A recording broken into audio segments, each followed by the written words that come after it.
Isn't there a family reunion you need to be interrupting? A village of civvies you need to massacre and burn down? Do you need footage from the air of someone setting themselves aflame? Could there be a wedding you should be air bombing and then air bombing yet again once the emergency response vehicles have arrived to save the maimed and collect the dead? You can't say that, man. The CIA will... No matter. The Vond Air Response Team is a vigilant force eager to protect you from so-called vigilantes and any other kind of ape-like vagrant criminal types. Forever at your beck and call, the Vond Air Response Team will be there to keep you square. Guaranteed.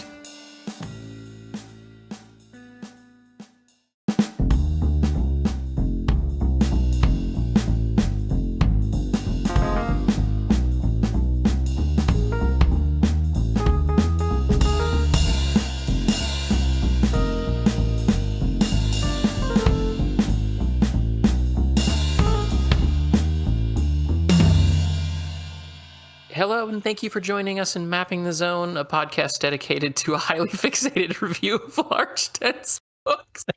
Are you just purposely leaving that in there? Yes, I love it.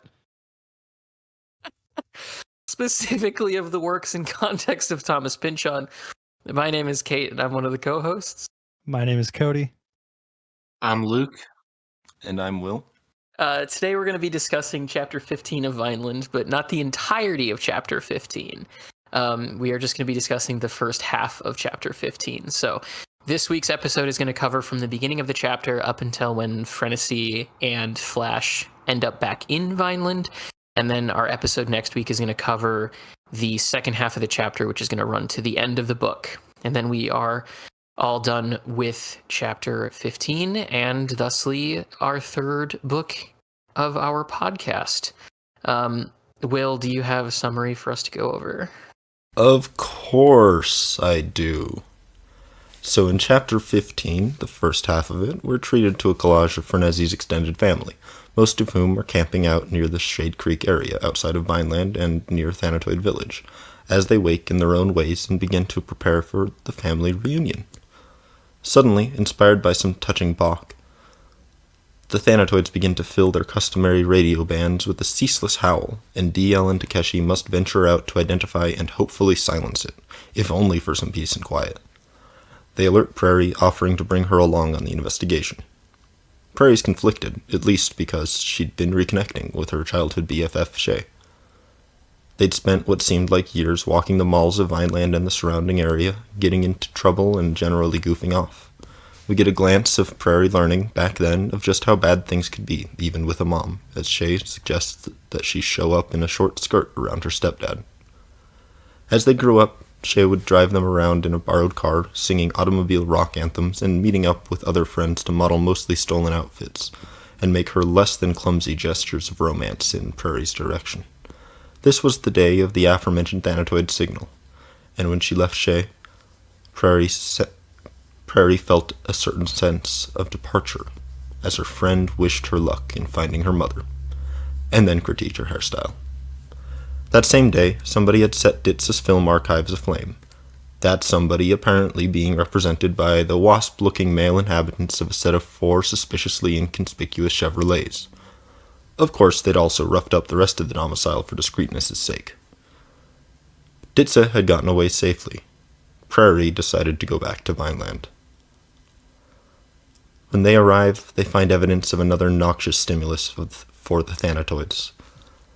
A certain DEA agent dropping names all around town with a film crew in tow. Of particular interest is the name he's most sharing, Frenesy's. We watch as he drives down the road, reminiscing on his days in the tubal detox, less detoxified from the tube than ever. Whether thanks to faulty methods of therapy or some particular sensitivity unique to him, none of the rehab facility's methods did anything but drive him further into the televisual mania. The only thing keeping his mind remotely straight in there was the dream of creating the latest epic film, the story of Frenesy's life, which he concluded must be directed by the subject herself. During one of his periods of escape, he signed a deal to secure funding, directly from the government, and he began to wonder what he'd gotten himself into before forgetting himself once again in the fever of the pitch. Closer to the present, he's flown out to Vegas, apparently with mixed motives, in order to convince Frenesy to work on the project. His demeanor of slick manipulator gets in the way of negotiations, especially when he mentions Prairie, which he means in a sort of friendly way, and which Frenzy takes in a much more hostile one. At some point, he gets the message across clearly and escorts her around the dance floor. Between the modes of speech, trope, and dance, she is moved.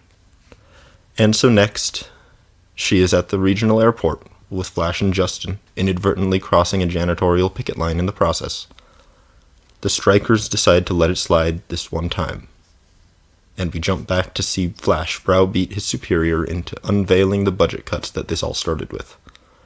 Thanking him to stop his caterwauling, Flash is handed a stack of cash, and he recalls the origins of this marriage as they touch down, finally, in Vineland. Thank you, as always, for your work with the summaries, Will.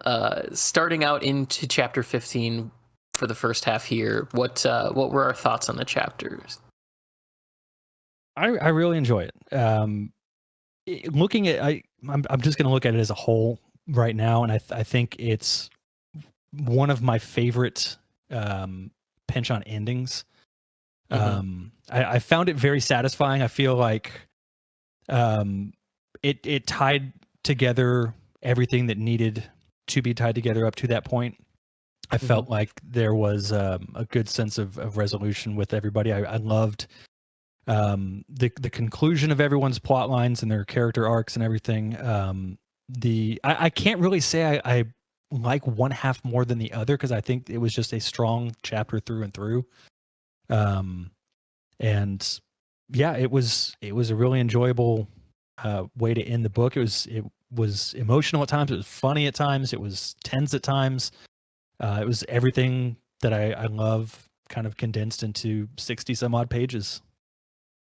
Yeah, it's a long chapter.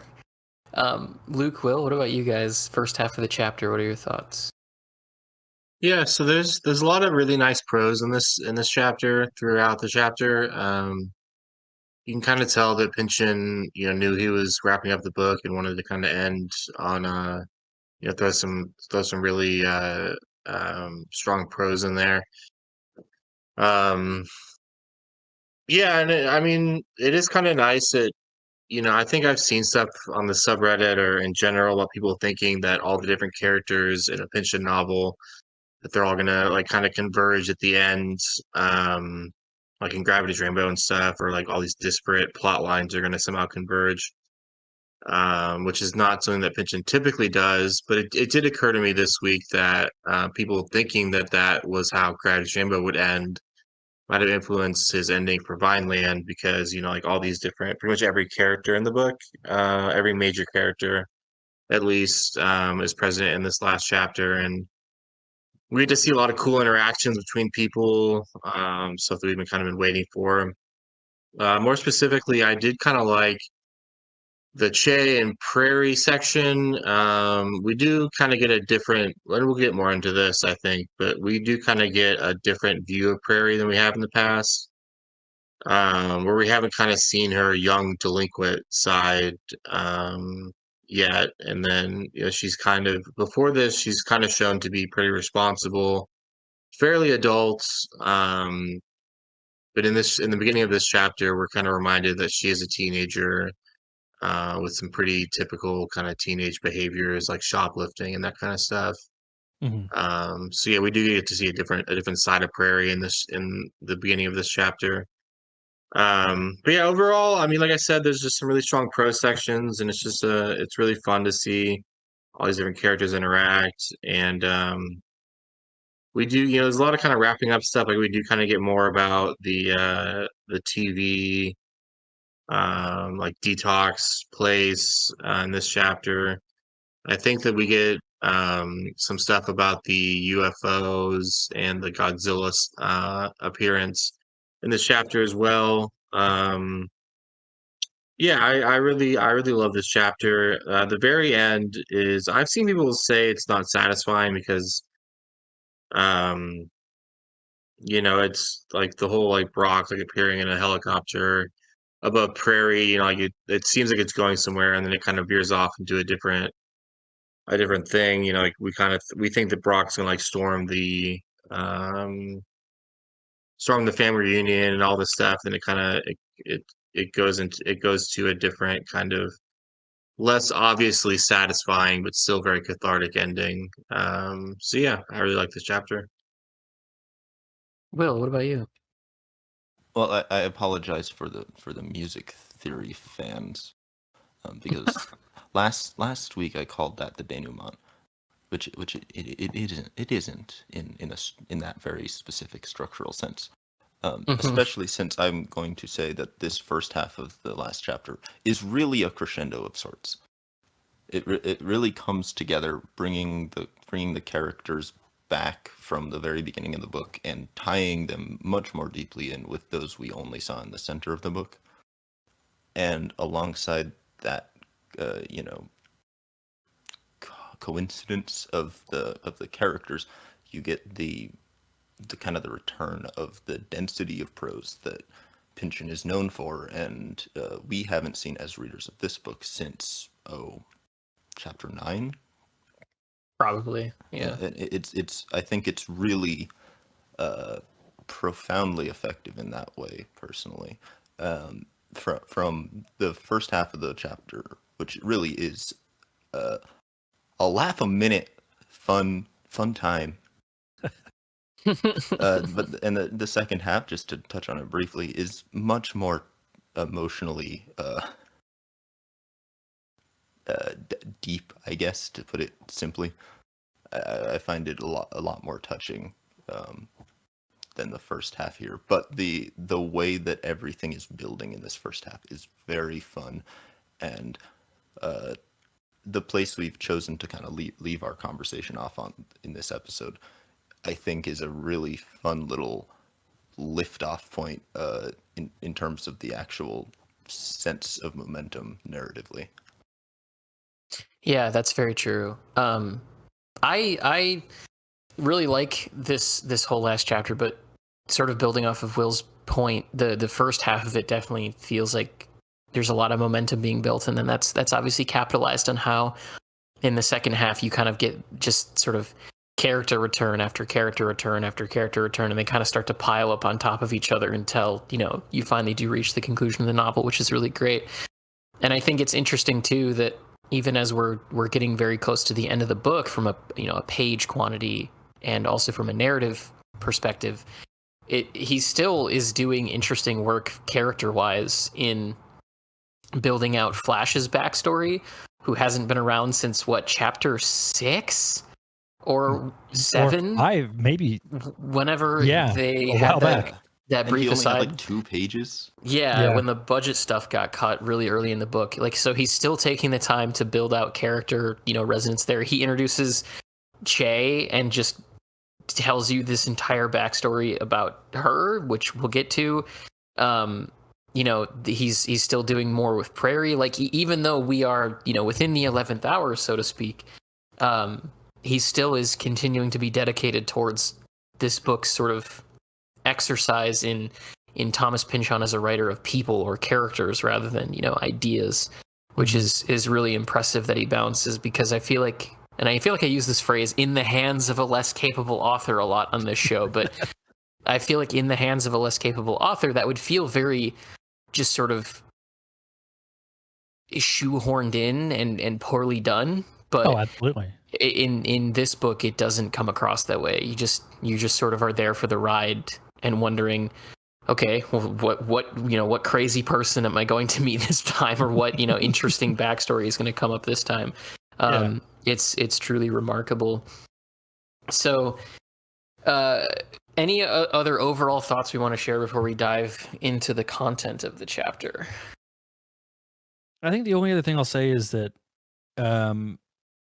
like I said with chapter 9, this also, chapter 9 felt like a mid-season finale of a show, and this feels like the season finale, and it's got that kind of epic scope. It's the second long chapter, like chapter 9 was, and it's it just has that same kind of energy about it that chapter 9 did, as far as just kind of throwing so much into the end of the story at one time, but still having it work in such a way that it doesn't feel like it's just cramming stuff in for the sake of cramming stuff in. But it really continued on with a lot of those, this feels like a TV series elements that we've talked about in the past.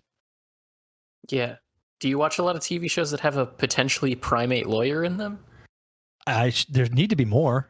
We need more like Dunstan movies, I guess. I don't know. You're very right, though.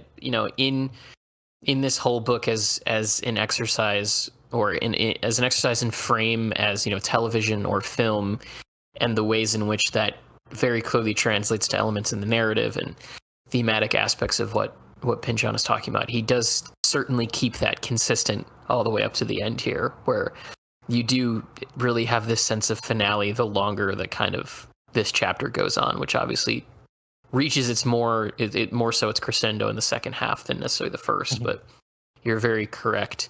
I love the writing of the opening, of just the sort of campsite. Oh yeah. And the different people that are, gathered there and their different morning rituals. Like, I grew up, lower to regular middle class, where we were, a well off enough family that we owned a camper, but not so much that we would go to like Disney World or fly places. So most of my summer vacations when I was younger were just going to a campsite like this, where there's you and 70 other people in different camping lots, right? And it was very evocative of that kind of a weekend away or week away, and the ways in which that he kind of just talks about those different routines. It was really great. It was something that definitely hit home to my upbringing, and of course we get a stirring with the Thanatoids. They've slept overnight, which is strange for them. But in this sort of fateful morning, they all are moved emotionally by a chorus of discarded electronics that are all playing. Is a piece of music by Bach, wasn't it? Yeah. Yeah. Yeah. What did we think of the Thanatoids awakening from their slumber? I was just happy to have them back again. They play a pretty big part in this chapter. Mm-hmm. Both here and later on in there. It was, I mean, I don't really have anything to say about it other than I thought it was a really good scene, a funny one, especially with that, like you mentioned, with the electronic sounds and the rendition of Bach. It's given us a little bit more about kind of who they are or what they're representing.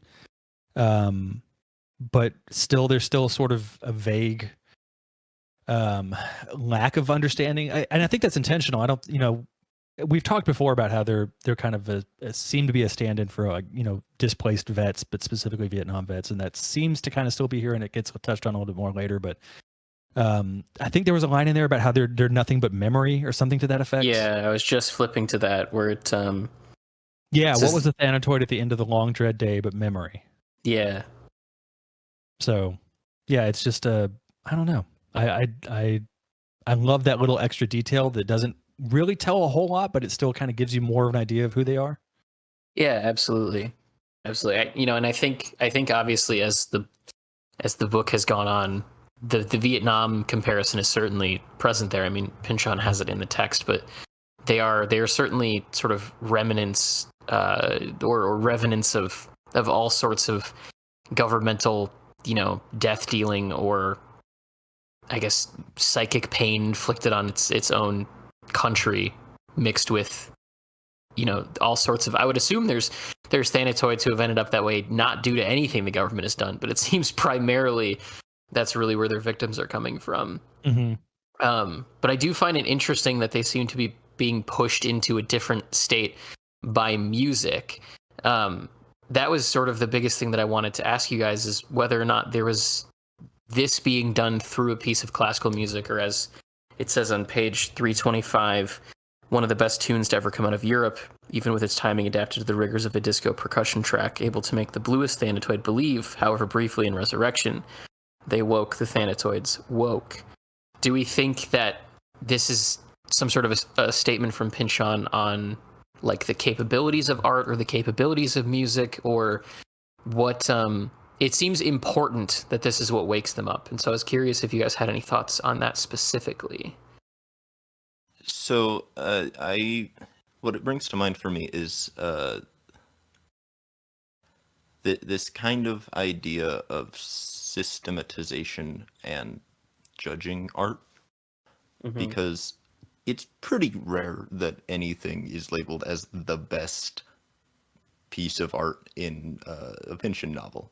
Well, one of, it says. But I mean, Yeah. any, Still, any yeah, like Mhm. that's a big thing, and that's not to say that necessarily it's Pynchon, just saying this is a great piece of art, but also very possibly, Bach in particular as a composer was very focused on mathematical rigor, and there's a lot of symmetry and very like direct, numerically mappable progression of throughout all of his compositions, pretty much all of them.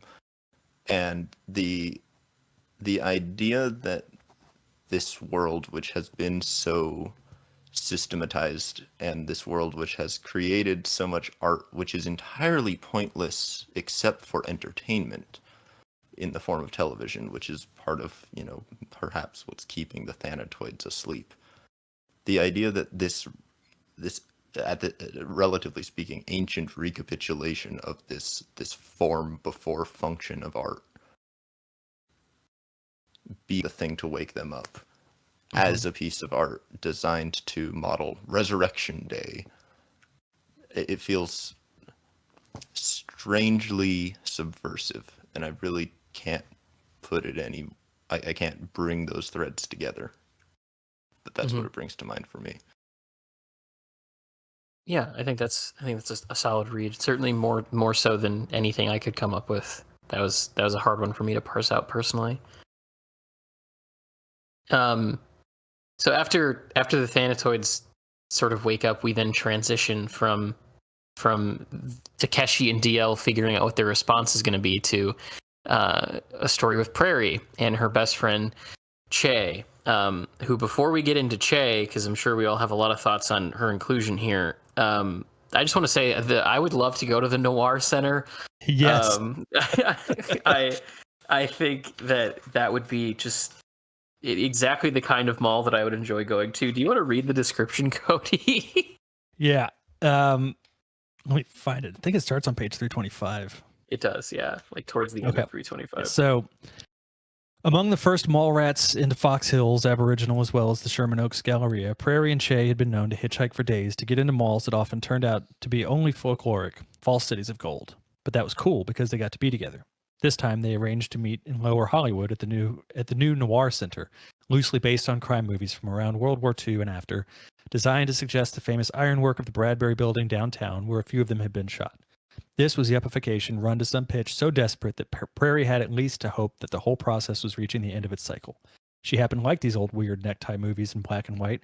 Her grandfolks had worked on some of them, and she personally resented this increasingly dumb attempt to cash in on the pseudo-romantic mystique of these particular olden days in this town, having heard enough stories from Hub and Sasha and Dottie and Wade to know better than how corrupted everything had really been from top to bottom, as if the town had been a toxic dump for everything those handsome pictures had left out. Noir Center here had an upscale mineral water boutique called Bubble Indemnity, plus the lounge Goodbye patio furniture outlet, the Maltese Falcon, which sold perfume and cosmetics, and a New York-style deli, the Lady in the Locks. Security police wore brown shiny uniform suits with pointed lapels and snap brim fedoras and did everything by video camera and computer, a far cry from the malls Prairie had grown up with, when security was not so mean and lean and went in more for normal polyester Safariland uniforms, where the fountains were real and the plants non-plastic, and you could always find someone your age working in the food courts and willing to swap cheeseburger for a pair of earrings, and kind of goes on from there. Yeah. I hate it and I love it at the same time, just because I hate the corporatization of something like that. Yeah. But I really do love those films. I have been a huge film noir fan for as long as I can remember, like really enjoying film, and not just the movies, but the books that a lot of those were based on, are among my favorites. And so, yeah, I would love to go just to see it, but it also like. It does, I like that he points out, again, going back to the Sasha and Hub backstory about how, those films, as much as we love them, we do tend to forget that they are a product of a really awful time in Hollywood. Not that it's gotten tremendously better, but it was, I mean, that was a time when actors were essentially contract players and had no control over their careers, almost no control over their personal life, especially the actresses.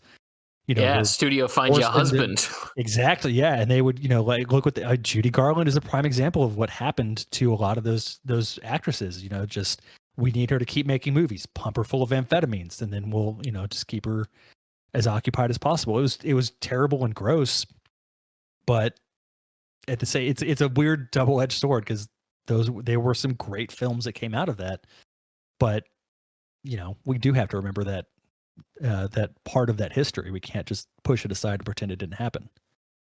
Yeah, that's for sure. And you know, for easily digestible context there, I'd recommend watching the Coen brothers movie Hail Caesar. It's not one of their best movies, but it does deal with one of these Hollywood executives like during that time frame going around fixing, quote unquote, fixing problems with the studio. And it's all played, you know, very tongue-in-cheek in a very Coen brothers way. But when you really sit down and examine the things that Josh Brolin's character is doing over the course of the film, it's pretty insane what he's engaging in. And it's all based on real stuff like you're talking about there. And I think it's probably indicative of Pynchon's love for that genre as well, that he knows the history of it and includes some of it in that description, but also B, that he probably could have kept doing puns based on noir movies God, yes. and stores for the mall for like a good 6 pages if I was to guess. Yeah, Because I do love how in the vision that he is presenting of this mall's existence, the stores in the mall are so cooperating with the theme that they're choosing names for themselves that fit within that noir lens, which is great. Yeah, and it really reminds, or not reminds, it reminded me a lot of Hail Caesar, not just in the sense that Hail Caesar is about this kind, that little 2-sentence aside, but also, you know, as Prairie is walking through this mall thinking, you know, this isn't anywhere near as realistic, I guess, as people like to think. She's also having to acknowledge to herself that she's enjoying the nostalgia bullshit, though. And we have to be honest with ourselves in reading this paragraph, and this is exactly what y'all are saying. This is nostalgia porn, and you know it, and Pynchon knows it, and the character knows it. And just because it is that doesn't deprive it of its true meaning to us as people who do love these things. And that's kind of, to me, the most sinister underpinning of both Hail Caesar and kind of what this paragraph is talking about, of this idea that it is this reconstruction, this facsimile that is sinister because it is desiring for profit based on these sincere human feelings. But we can't just lie to ourselves and say that we don't actually care about these very silly things. Because what do you call Hail Caesar if not a love letter to pre-code cinema? Old Hollywood, yeah. I mean, that's the thing.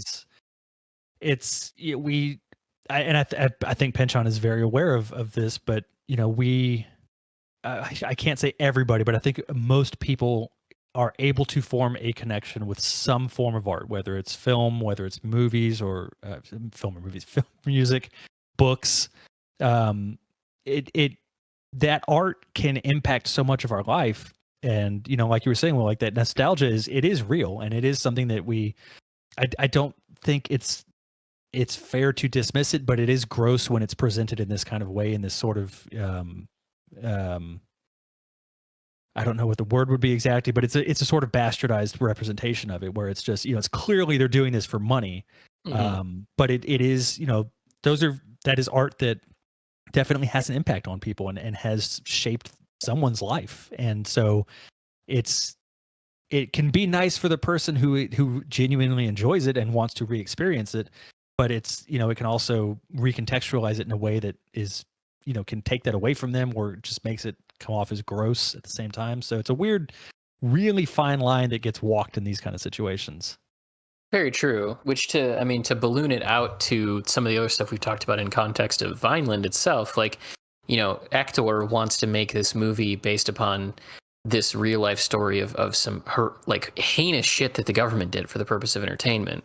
And as Prairie's walking through a mall, that is a physical avatar of nostalgia being sold back to the public for, remember winning a different type of entertainment that, again, has that really negative history associated to it in the background. So he's even, Pynchon is even layering the broader themes of his book from just a wide view perspective into this one locale that Prairie is going through, which is super amazing. And again, it's been a while, but I don't understand how there's nothing redeeming about this novel. It has been a few episodes since we called Harold Bloom on his shit, hasn't it? Yeah, fuck you, Harold Bloom.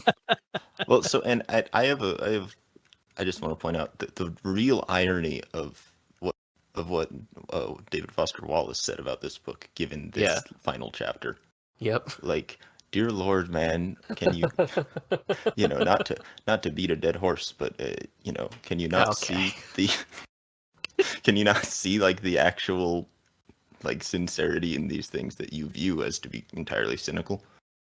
Yeah. Well, and I think and I'm glad you brought up David Foster Wallace too, because like obviously as the resident like DFW fan on this show, it's so fascinating to me that he didn't understand or didn't seem to understand what Pynchon was trying to do with this novel, considering that 4 years later he would publish this magnum opus about entertainment and the destructive nature of entertainment, and it would be operating in a lot of the same thematic realm as Pynchon was with this novel.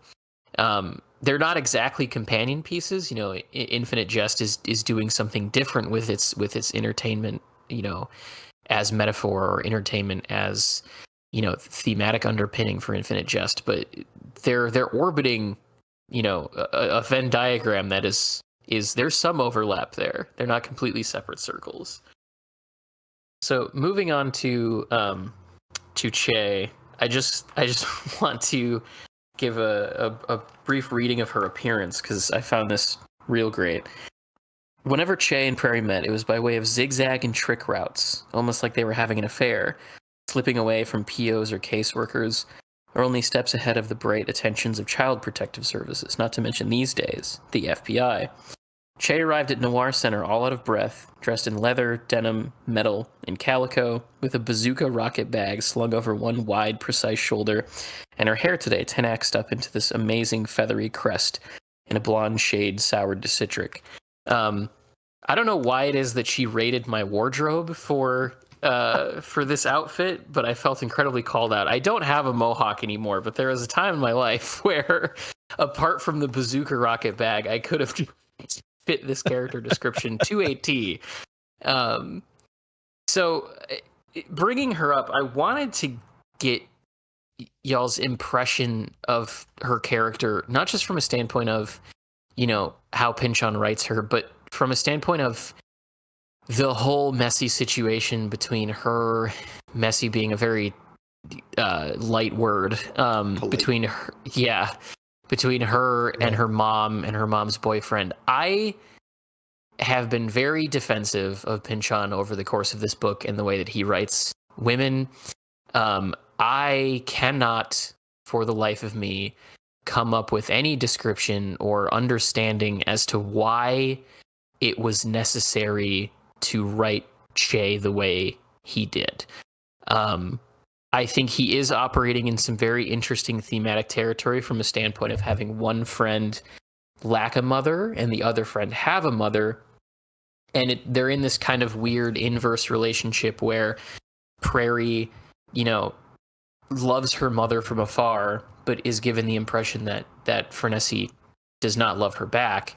And then you have this inverse relationship with Che, where she hates her mother, but very clearly her mother does at some operative level love her. Otherwise, there's no reason why she would be bailing her out of, juvie and holding cells so often.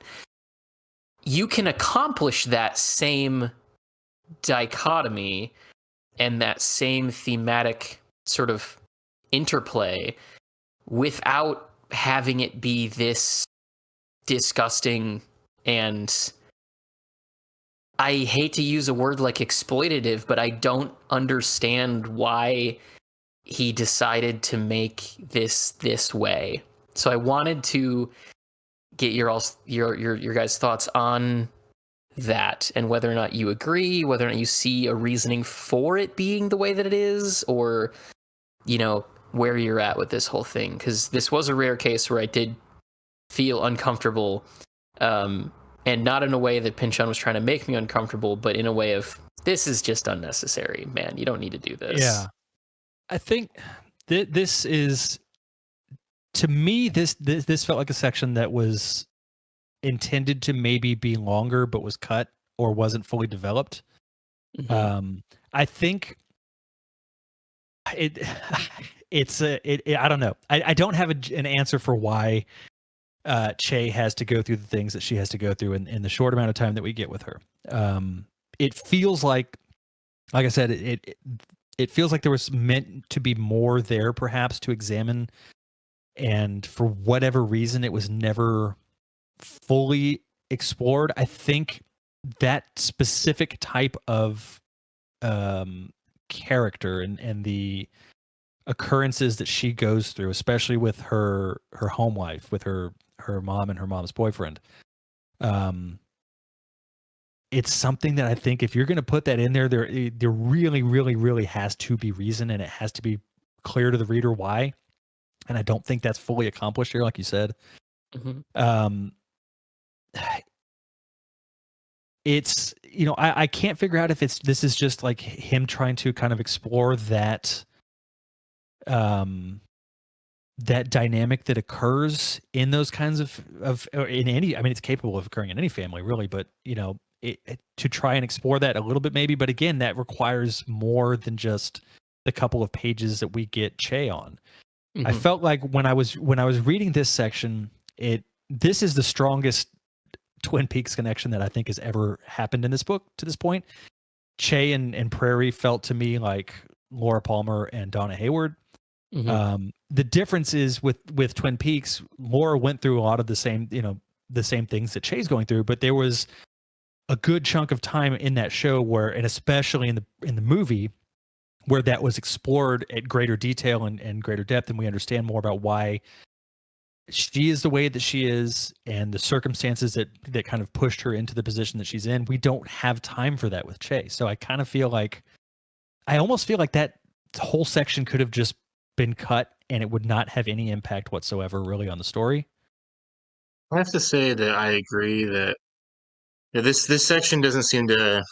I struggle with why this section was included. It doesn't really, it's not important to the overall plot of the book. It's not even important to the overall plot of the chapter. Um, it does seem to be kind of needlessly sexual, and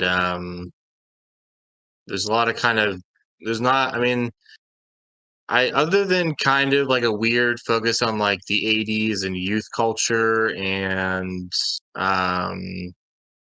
portrayals of the youth culture as like problematic, or like I like I'm struggling with how to phrase it, but I think y'all kind of innately get what I'm saying, where like like a lot of portrayals of youth in the 80s were troubled youths who were struggling with various things. Like I said at the beginning, like we do see a different side of Prairie in this section, which I do appreciate. It's just the whole thing is kind of belabored and overly long, and like I said, doesn't really serve the plot arc of the book or the chapter. I don't see a reason for it to be included either. I do I mean, the only thing I can think of is it does kind of set up, like it does kind of show. It just kind of serve as a vehicle to show how big of a hole in Prairie's life there is with her mom being gone, and how even though like her friend's family is all fucked up, Prairie is still jealous of them. But that could have been done in a lot shorter of a way, and I don't know. I mean, I don't necessarily want to get into this too much, but it was unclear to me how much Che was, or how consensual the relationship between the stepfather and Che was. If she was just doing it to piss off her mom, if it was, it's obviously grooming, if nothing else. Yeah, and I don't know if it is though, Luke. Like I feel like I come away from that section with the understanding that this is something that Che chose to undertake It's certainly Yeah, written that way. in an yeah, effort to get back at her mother for, some perceived slight, or that she, certainly, like, her mother's boyfriend is still like a creep. We know that for sure. But, she seemed to recognize that and then take this to another level by sleeping with him. Um, which from the way Pynchon writes it, it seems like she's making that decision on her own, which is part of the reason why I was highly disgusted by it. So I'm going to defend it a little bit. Not because I don't see what y'all are saying. But the way I read that particular aspect, the sense of agency that Shay is portrayed to have about it, I really do read that as fully ironic from the narrator's perspective. I do see that particular aspect of all of this. I think we're looking at, the fallout. We're still looking at the fallout of the 60s. We're still looking at the way that, free love had to do with all these good things, and did all these other bad things too.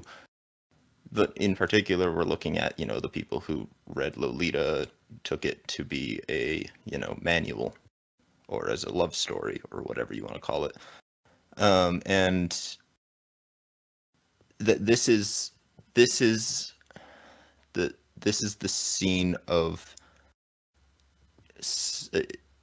essentially like a strange tiny Faust tale, where a character is believing themselves to be making a decision of their own accord, but not having any clue of what's actually going on, in the way that, nowadays it's viewed as common sense for like a 15, 16-year-old to basically never be able to consent to a sexual relationship with their stepfather.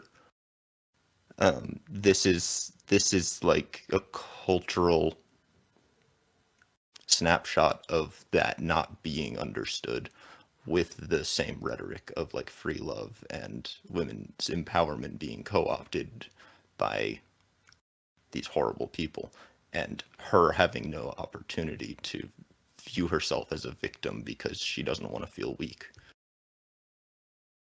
However, it doesn't need, all of this doesn't need to be so long. It really feels almost like it's all in service of Prairie learning that, like, not having a mother is not that big of a deal. A mother can be all of these horrible things too. A mother can be neglectful. A mother can, punish you for your stepfather having sex with you. Your mother can do all of these horrible things, and she's still your mom, and so Prairie can still find things to be envious of. But it does feel exploitative to have all of this truly deeply disturbing content, all in service of Prairie learning that, shucks, things aren't always greener on the other side of the fence. Yeah, that's certainly true. I wish I could agree with your lukewarm, I guess I'll say, defense of it. I don't see any of that in there.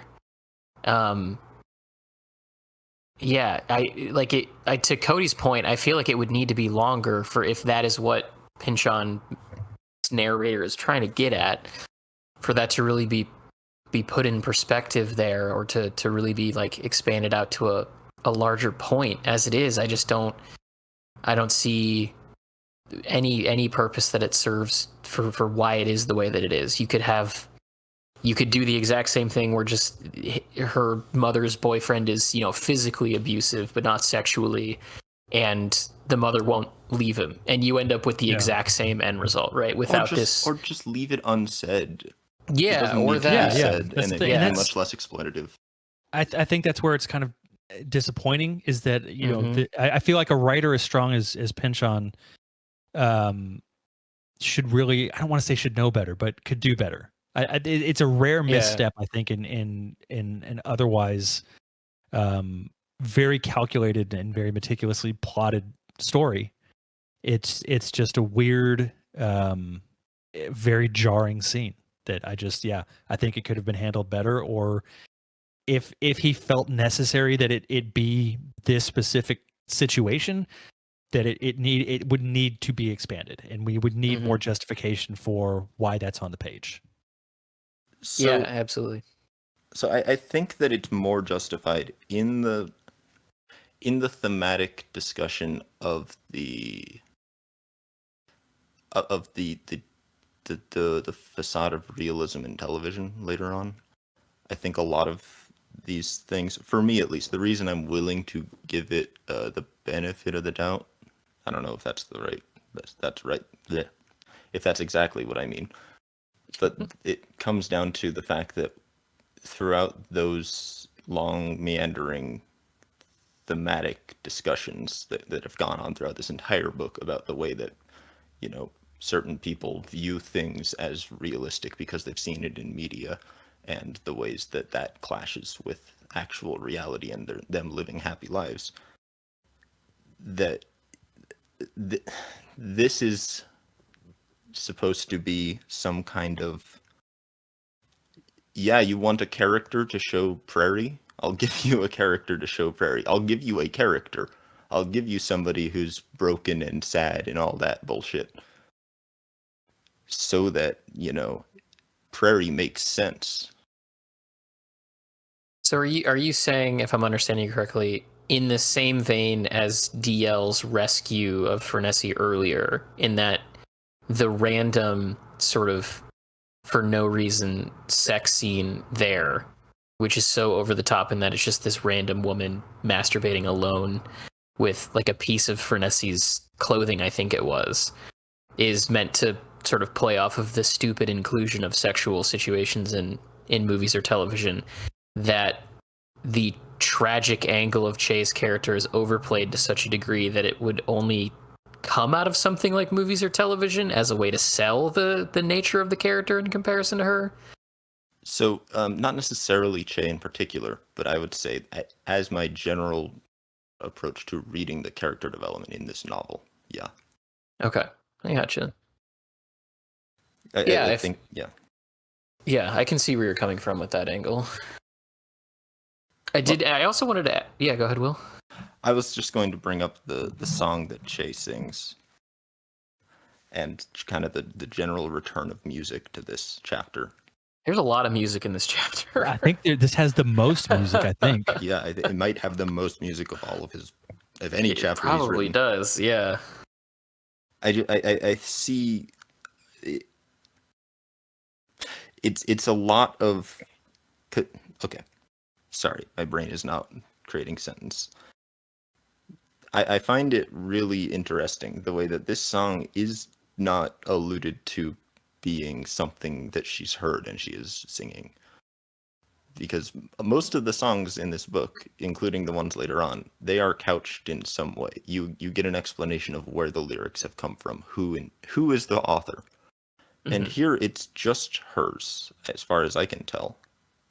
That's how I interpret it, yeah. She just came up with it herself. Mm-hmm.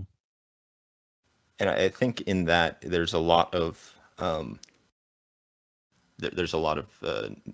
narrative irony of this character is singing about this sense of freedom and also duty that she has to drive along these roads, and this sense of necessity to risk her life through speeding. I think it's all very I think that for some reason, that the poignancy that I get out of that little verse makes me forgive the rest of the character a lot more. Mm. That's an interesting point of inclusion. I can't say that I thought too much about the song, but that would make sense if that's why that's being put in there. I will say I didn't get as much from the lyrics as Will did, but I do like the point that you brought up, Will, and I think that adds a dimension to that song that I may have missed in reading it. But I did like that particular scene just for I think in touching on the music in this chapter and throughout the book as a whole. I think this particular scene, there's something I think that is.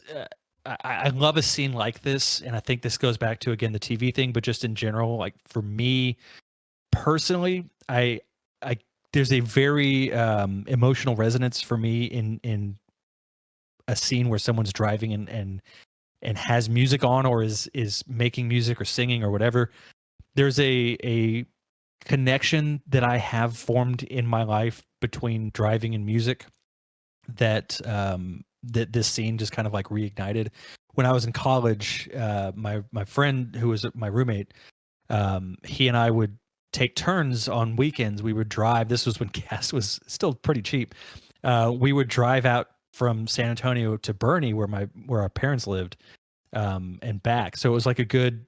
We could stretch it out on back roads and make it a good like hour and a half if we really wanted to. And we would take turns bringing different albums to listen to along the way. And it was just neither of us would talk. We would just enjoy the music that we had selected for each other. And we used it as an excuse to try to share music with each other that we either didn't know or didn't like particularly and try to sell the other one on it. So I always do love a scene where someone's driving with music and it's just having they're having their moment with that music. It's always a really resonant scene for me. Yeah, I really, the reason that I am defending this section so much really comes down to the fact that I do like the relationship between Shay and Prairie. In the scenes, I do too. In the scenes where Shay's home life is not really the subject of conversation, I think she's really endearing. I think that she's very believable. I think that she is an important person to Prairie, and you can feel the fingerprints of her on the character earlier and later in the book. And it sucks that it feels like you're supposed to connect the abuse to like her clear advances on Prairie that I do think are just really sweet little scenes of teenage, experimentation. Yeah, I agree. I do like Che as a character, other than this aspect of her home life, and I do like her relationship with Prairie. I actually wanted to ask too if anyone got the same impression that they almost have a similar relationship to DL and Frenessy. Yeah, I did kind of pick up on that as well. The thing that I find so interesting about it is it does feel like it is somewhat cyclical to that kind of relationship, because you have this one person who is, presumably Che is somebody who not only gets, arrested, but does get in, fights or has some capability to handle herself in a physical altercation. She certainly is capable in the great eyeshadow raid of whatever year that was. And then you have, Frenessy, or in this case, Prairie, her daughter, kind of filling that role of like also capable, but not the first to really step into any of these things. But there is like a somewhat flirtatious element to their relationship, between Che talking about how she's dressed up specifically for Prairie, which you can read that as just sort of friendly banter. But then at the end of their section, the piece of clothing that she steals for Prairie to wear specifically is lingerie. And while it isn't described specifically the cut of it, there are certain pieces of that kind of lingerie that are very revealing, which gives a different undertone to their relationship and to that earlier comment. So I think it's also interesting that there's something in there about the fact that they both seem to be two halves of the same coin, in the same way that DL and Frenessy were back in the 60s. Mm-hmm. So I would beg to differ slightly in that Okay. I think you're 100% right. Like there is a a duality there, but I think there's very little to actually connect Frenzy and Prairie in terms of personality when you compare them to the scenes between DL and Frenzy. Like obviously, I think there's a there's similar degree of intimacy, and I think that this almost rises to the level of explicit in terms of discussing the kind of intimacy. But I see it a bit more as just kind of a rhyme, unless it's a cycle. Yeah, no, that's a fair characterization. Yeah, that's really all I disagree on. Yeah, I get you. So moving on, if no one has anything else to add about Che and Prairie, we get to some pretty interesting stuff about Ector's tube addiction, and specifically his recovery center and how he ended up there. The story of how he ended up there was one of the funniest aspects of this chapter, with his wife getting so upset at how much TV that she was watching that she begun to feel as though the TV was almost a human mistress. And then she shoots it, and Ector says, "Well, if it's a person, you just committed murder." So he performs a citizen's arrest on his own wife, and then the condition of their no-fault divorce is that he has to go to a recovery clinic. Other than the general hilarity of that whole situation, did we have any thoughts on this section with Ector in the tubal detox facility? Oh, it reminds me a little bit of Synanon. Okay. In just the sense that like the 60s was full of these like rehab facilities run by people who had not a lack of qualifications, but a lack of like common sense and experience with human beings. Sure, yeah. Yeah. Just like this absolutely absurd attempts to treat these things. Like I think there's a reading where you could see the tubal detox as a conspiratorial, government facility designed to take people and make them crazy. But I think it's also just like a bunch of people who are trying their best and terrible at helping anybody. Yeah. That's so true. Yeah, go ahead, Cody. It is. I think it's an interesting way of looking at how addiction treatment worked at that time. I worked in heavy quotes, because it was still and not that it's gotten tremendously better since then, which is a depressing thing to say, but ultimately, at that time, addiction was, I think, kind of finally starting to be seen as a serious medical condition and not just like people making a choice and letting themselves burn out. And so it's a very, absurd and funny scene, but at the same time, if you kind of look at it as, this is what people kind of were going through who were trying to get clean from various drugs at that time. Like there really wasn't very good options for getting treatment. And so that's where you get Synanon is, these people who are maybe trying to be earnest in their attempts to help, but don't have any clue what they're doing. And so they're either at best doing really little to nothing to help, or at worst making the situation worse and just driving that person back, and putting them in a worse situation than they came in with. But it's maybe one of my favorite scenes in the chapter.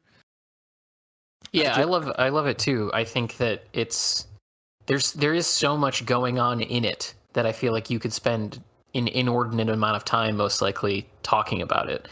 Between Will's mention of there is a reading to be applied that it's a governmental conspiracy, there are certainly aspects of the building that seem conspiratorial, between the fact that the maps for the building are always changing, and the size of the building seems to be changing potentially as well. It's getting larger, getting smaller as they add wings or rooms to it and take them away. And there is that whole aside about exposing him to a series of short videos that, if completed, would completely break his sanity. There is certainly that element to it, but then there's also just sort of a very, I don't even know what word to use here, like a very honest rendition of what it's like to be addicted to something.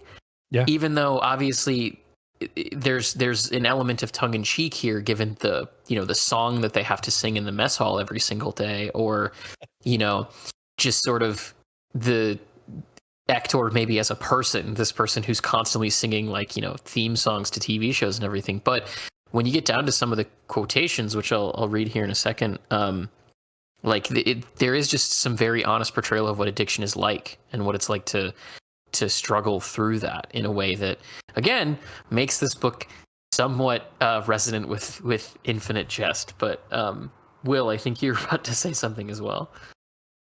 Oh, I was just gonna say that I think that the homeopathic idea, it's so hilarious in that very deeply painful way, because that's going back to just the way that early drug rehabs worked. Yeah, that's the kind of logic they thought made sense. And it's just deeply hilarious to imagine that somebody is addicted to television, and your solution to it is to give them like tiny like news clippings, essentially. And that's going to make them not want to watch television anymore. Not to say that there aren't drug maintenance therapies that work, and not to say that there aren't situations where, for some reason, pharmacologically, that does actually work out. But in general, just the idea that in real life, the idea of somebody being really into television and loving sitting there and just letting a story wash over them, and just loving the ability to just let go of yourself and to fall into the fantasy of a plot that makes sense. For the treatment to be, here is a video of a person walking down the street. Do you hate TV now? What if we created television so boring that you'd never want to watch television again? Yeah. It's a little Clockwork Orangey. Yeah. Yeah. I was going to say, it brings to mind the story of how Robert Downey Jr. quit drugs, where he had a burger from Burger King that was so bad that it convinced him to dump I think 8 pounds of cocaine in the ocean or something like that. Jesus Christ. And check himself into a rehab facility. That is his actual story of how he ended up quitting drugs, which is wild. I will say to kind of put my final pin in this section. This scene does have some of my favorite just prose. Just the writing in these couple pages is absolutely beautiful. It does really have a lot of amazing writing in it. Other than the constant, I don't like Pynchon's songs. It's just the constant song interjections. There's a lot of them. Yeah. There's a lot of them in this chapter. Yeah. I really like the songs in these kinds of scenes, actually. In general, I agree with you that they're a symptom of a good author getting away with something that no one should be able to get away with. Mm-hmm. I do. The tube song is good. I will say that is. Yeah, I think the tube song maybe my is great. favorite in here. But in these scenes where we're looking at these dense networks of genuinely unhinged people, people who are forming their own realities amongst other people and with other people who also don't see the world correctly, that's when I start to think, now people are just going to break out into song with weird puns filling the lyrics. Yeah, this actually does make sense to me as a reader. Yeah, that's fair.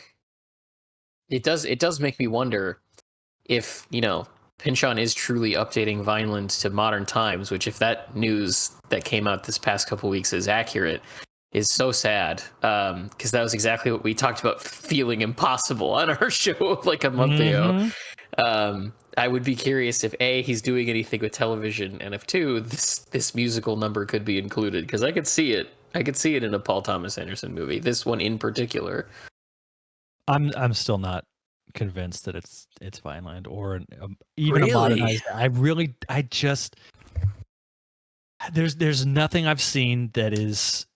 I think at this point people are projecting what they want it to be onto it. Yeah, it's Leonardo DiCaprio, and he's got a daughter, and there's a mention of kung fu in the spec thing that went out a while back. That's such a vague, small part of the book that, maybe there's elements of it that are taken from it. I don't know. Maybe I don't want it to be. I don't want it to be a modern day Vineland either, but I feel like that's what it is, Cody. I think maybe I'm just trying to convince myself that P.T. Anderson can do better than that. I mean, the Master is inspired by V. Yeah, it is inspired by, but it's not enough to be an adaptation of it. Yeah, no, absolutely. In the same way that There Will Be Blood was inspired by Oil, like that. There's such a disconnect between the script and the book that I can see the parts that he pulled from it, but it's not, like the not 25 pages in Oil that forms the basis of There Will Be Blood. The fact that I really don't think it should be considered an adapted screenplay. I think it's no. It's a 300-something page book, and 25 pages of it maybe made up that movie. So I agree actually on There Will Be Blood and Oil, but also it's not a new practice. It's not something that like Paul Thomas Anderson invented. No. Last year I read Roadside Picnic, and then just this last week I finally watched Stalker. Nothing like Stalker. Yeah, I was going. That's my point actually. It's just that like. Cinema has a long history of adapting novels in ways that have almost nothing to do with them except for thematics. Yeah, right. Or they take like an element of something from a book and then throw it into their thing. Yeah, it's not. Yeah, and I can totally see him making like his Apocalypse Now out of this in terms of, a trueness to adaptation. I could see him pulling the Zoid and Prairie relationship out of the book and inserting that into something modern. That tracks for me, but I just can't see. I think he's smart enough to know that the time frame plays such a key part of this story that it almost can't be modernized and tell the same story. Well, can't tell the same story, sure, but what you can do is take the same character elements, the same thematic elements, and the same plot structure. Right. That's what I mean. Yeah, you can dissect parts of it and kind of construct something new of those parts, and it would be its own kind of thing inspired by Vineland. But it's not. I don't think it can be Vineland unless it is set in this time frame. Yeah, I hope you wouldn't call it Vineland. I agree with you. I just don't think Paul Thomas Anderson agrees with you. P.T. Anderson, come on the show. Let's talk. Defend yourself. We follow you on Twitter, P.T. We're calling you out. Oh man. So yeah, moving on to Sid Liftoff and Ernie Triggerman. They have provided Ector with a contract to make a movie, and we were treated to a wonderfully descriptive passage about how Hollywood is becoming more conservative to match with the times, and we get Reagan himself speaking in this section about what the two of them are preparing to make a movie about, and the sort of cascading paranoia of people in Hollywood dumping all their drugs and trying to avoid getting pinched. What did we have any thoughts on this relationship between the three of them, what they're working on? By the way, the audiobook narrator's impression of Reagan actually pretty good. Really? He does do a Reagan impression for that one line of dialogue, and it was not bad.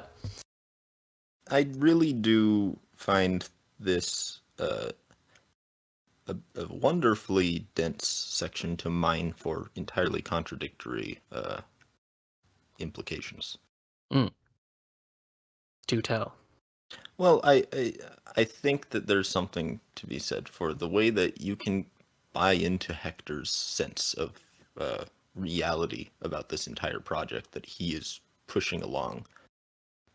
while you can also completely buy into the idea that Liftoff and what's the other one's name? I've lost it now. Triggerman. Thank you. Triggerman, yeah. Yeah. Triggerman and Liftoff really do view him as just a kid at the arcade. Oh, totally. Yeah.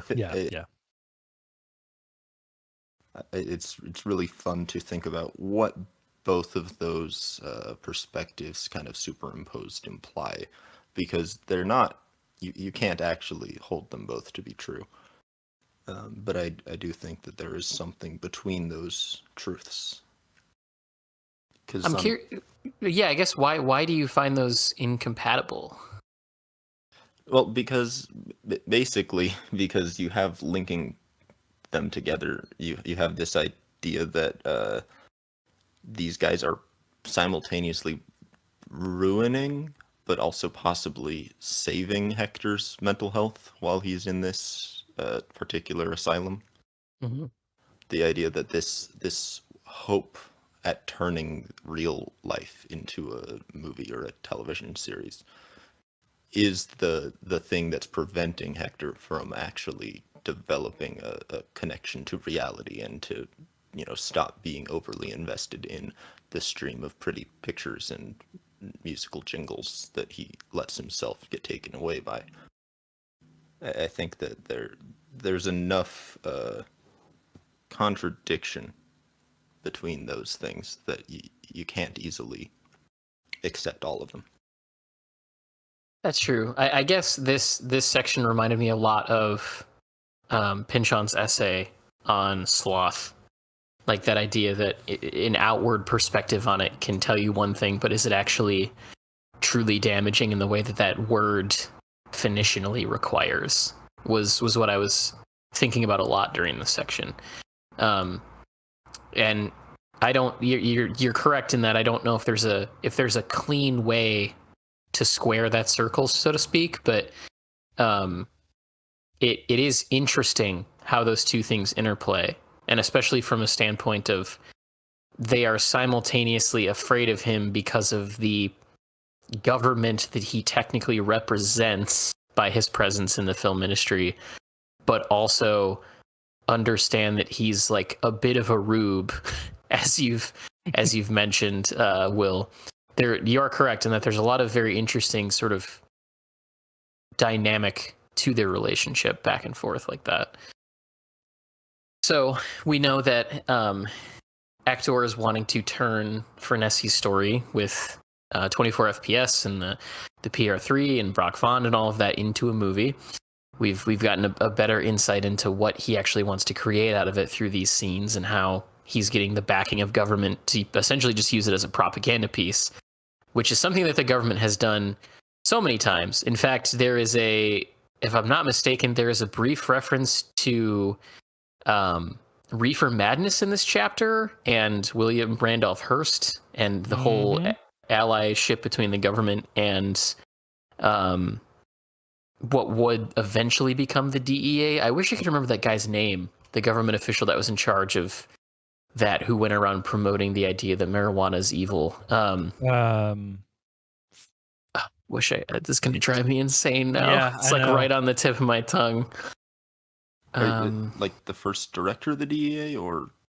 No, the guy who William Randolph Hearst worked with to promote the conspiracy around cannabis. Harry Anslinger. That's right. Yeah. Yeah. So if people are unaware of this story, which I'll only briefly recount because it is essentially the same kind of thing that Pynchon is getting into as to why this film is being, invested in by the government, is that in the early 1900s, William Randolph Hearst was a newspaper magnate. He is essentially Citizen Cain. If you've ever seen Citizen Cain, that movie is that movie's a very thinly veiled biopic on William Randolph Hearst. It's a wonder it even came out because of Hearst. True, yeah. And William Randolph Hearst had purchased a whole factory for the production of paper for newspapers specifically. And had spent a whole bunch of his money doing this. And then at the exact same time, someone invented a machine called the decorticator, that would make it significantly easier and more cost effective to make paper out of hemp, which would be a superior material in just about every single regard to newsprint paper. Newsprint paper sucks. I don't know how many of our listeners have tried to read an actual newspaper, but if you finish that process without having ink all over your hands, you're an incredibly lucky person. And they also yellow, and they don't age well, and it's super thin. It's just real bad. So William Randolph Hearst was standing to lose a lot of money due to this, and so he teamed up with Harry Anslinger, who would then chair the department of the government that would eventually turn into the DEA a few years later, to have him go around the nation talking about how marijuana, which was technically a wild form of tobacco in Mexico, I want to say, was this evil drug that was causing non-white folks to go insane and assault white women, was literally the pitch on this. Yeah. Basically, smoke once and you'll have like a psychotic breakdown. Yeah. And become a walking monster. Yeah. Absolutely. Which is why cannabis, which is the technical term for what most people refer to marijuana as, was changed from being referred to as cannabis to being referred to as marijuana. And hemp comes from the same plant as cannabis. And so he was able to stoke enough fear in the public opinion to push to have hemp and its byproducts completely outlawed. And Reefer Madness was a film that came out of that hysteria, and it was government propaganda. So when Pynchon goes on this sort of aside, talking about how the government is beginning to invest in pictures as a way to get people off drugs or to discourage people to use drugs, this is a playbook that was run a lot and has continually been run through the years. I don't know if there was any necessarily, like, speaking in real history, films during the Reagan administration that did that, but like the DARE program was essentially the exact same thing, and there was a lot of other things that they did from a top-down level in schools to try and promote this. And speaking of contradictions, like Will said, did this while importing cocaine and crack into neighborhoods during his administration, which is also commented on in the conversation between Furnessy and Ector. So again, this is a case where Pynchon's understanding of history creates these moments of synthesis where even if what he's talking about did not necessarily occur in the decade that the book is being written in, it is something that the government has done time and time again, and probably still will. That whole what was that, Act of Valor Navy SEAL movie was all propaganda made by the government to support, the Department of the Navy. The government has made video games as a recruitment tool for the U.S. military.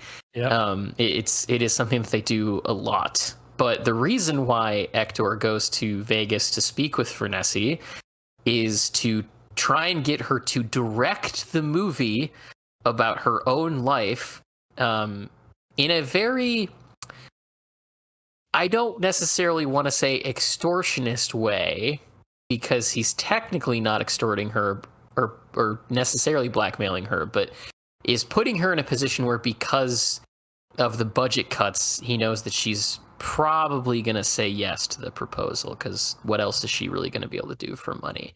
And we get the first sort of reunion between Prairie and Furnessy in the photograph that Ector slides over to her. And so building up from there, what did we think about this scene, all of the sort of conversation that takes place between the two of them? Do we have any extended thoughts on that? I see a lot of it as a very direct continuation of just how it's phrased by Furnessy as like there not being much left in your brain between the new age therapy and the TV. But the ways that he's going about his life, having been corrupted by this fake sense of reality, and that he is genuinely coming there as her ex-husband's, at this point, fairly good friend, even if they have some professional rivalries.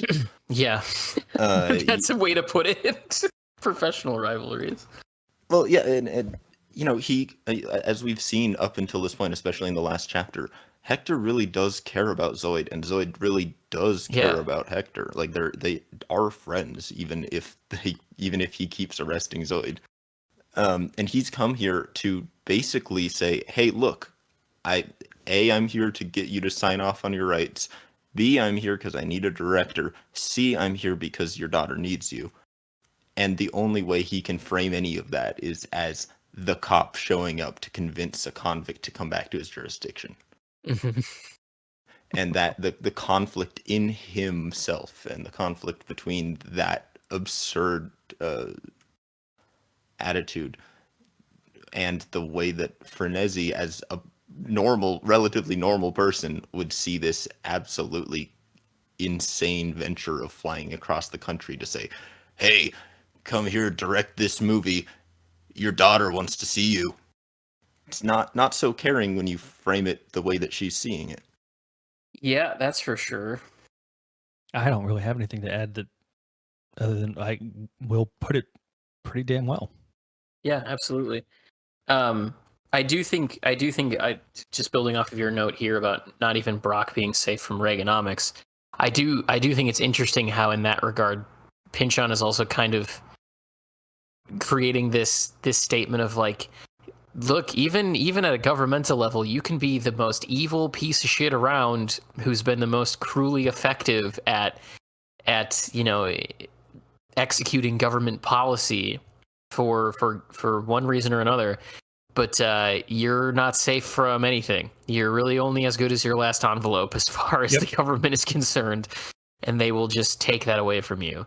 There is also an additional interesting component in that section, Cody, where it says that specifically the people who just started showing up looking for jobs are people displaced by the war in Vietnam.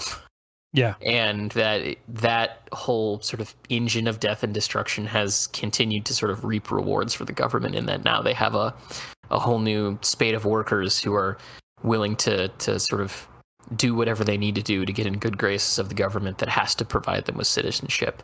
So just again, these like little sentence long bits of commentary that Pynchon throws in here that can be easily, I don't want to say dismissed, but glossed over. Like if you're again not doing a close reading of this book, because in this section we have one of these historical playbooks for government. We have a statement on the fallout of the Vietnam War. We have a statement on Reagan importing crack cocaine into majority black neighborhoods, and all of that. And really, it's all couched in this conversation between a man trying to get a woman to sign a contract.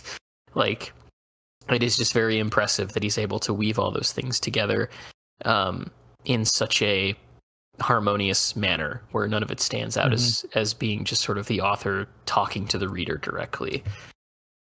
Yeah, I think that's one of the reasons that this is one of my favorite sections of this entire chapter. And it's exactly like you said, like there is so much that is interwoven into like what 3 or 4 pages altogether that this is taking place over. And it's I had to go back and like reread portions of it as I was reading it just to like try and keep track of everything that was going on, but it's so intricately woven and well done, and this is definitely one of my favorite sections in here. So she does reluctantly agree, seemingly not just out of preservation of her own well-being and her need for money, but also because she does want to see her daughter. That section where she goes back to the photo goes back to get the photo rather, is very touching. Yeah. And so her and Flash get ready to go back to Vineland, but not before they run into a picket line outside the airport, which was another one of my favorite sort of humorous sections of this chapter. Just the concept that a picket would stop, hold a impromptu vote? And then for them to go back to her and be like, you can go through, it's totally fine. Like, we spoke. Your argument about this is too awkward for us to feel responsible for. And so we also are treated to like a pretty sad aside from the perspective of Flash and Frenessie's son. Does anyone want to read that quote? I was looking for the page that it was on. Yeah, I have it. Yeah. Just before they left for the airport, step lively time once again. Justin took her aside. Is something after us, Mom? According to his dreams, a nightly news service, the thing pursuing was big and invisible. Would she even let on that she knew about it? Don't worry, she told him. It doesn't eat kids. But didn't sound that sure. They had both been acting weirder than Justin had ever seen them, flaring up at each other and at him. Drinking and smoking too much, appearing and disappearing on no schedule he knew of. The smartest kid Justin ever met, back in kindergarten, had told him to pretend his parents were characters in his television sitcom. Pretend there's a frame around them like the tube. Pretend they're like a show you're watching. You can go into it if you want, or you can just watch and not go into it. The advice came especially in handy, when they got to McCarran International and found some service workers out on strike and a picket line. Yeah, it's such a sad, like their son is kind of a forgotten character in this whole book, but like what a horrible upbringing that child must have. Like, well, I think what's frustrating about it is this is in the same chapter as what we were talking about earlier with Che, and like this is a good example of writing a situation where a kid is in a shitty situation and in a borderline abusive parental situation. I mean, it's not explicitly stated that there's abuse going on, but it's certainly implied that there could be, given the way that they behave around each other. And so this is handled very well, and it's a short section. It provides us enough detail to understand Justin's home life, and but I get, it's just frustrating that we couldn't get that with Che as well. So I don't know. That was on my mind when I was reading this part. And then, I mean, we also do get the brief sort of mention of the fact that Flash wanted Frenessy just because she was Brock's woman. Yep. And that he would just watch her from afar at the camp or the prep facility, just sort of like, essentially the way it's described, really just sort of lusting after her. Oh yeah, hoping, he coveted her and took her from Brock, and that's yeah, it's just the same thing over again. But the same level of devotion does not seem to be there. And there's this sort of undercurrent running through a lot of the book, and especially in the conversation between Hector and Frenessy about sort of why they left each other in the first place, and Pynchon has sort of deliberately kind of kept that obscure until now. But yeah, it's just, again, these like little moments of character that he just continues to throw in there, even as he's moving towards the end of the book, is just very impressive. Yeah. Do we have any thoughts on the first half of chapter 15 that we want to get to before we move on to funny parts? That kind of has them landing at the airport back in Vineland after this awkward interaction with the Union folks. Okay, I'll put this question out there. Does this chapter work well as a single chapter, or do you feel like it should have been split into 2 chapters? That's a good question. I don't know where he could have split it, unless he, like, that paragraph where it says like they landed back in Vineland. Like, I suppose you could start a new chapter there, but I feel like it's sort of a horse apiece either way. I didn't feel like he was deliberately padding anything out. Yeah, I didn't either. The chapter, yeah. It feels like just a good natural through line to go from one POV to the other, but it's a good half of the chapter so far. Luger will. I don't think he should have split it, because I think it's really important that it is it's the same number of episodes as Ulysses, minus good. minus Scylla and Charybdis. Or not Scylla and Charybdis, what's the other one? They're the Wandering Rocks, which means it's the same,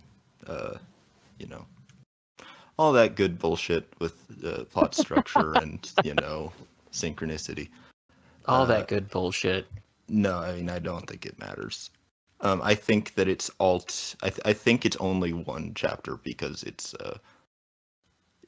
maintaining and building momentum up until like the last 3 pages.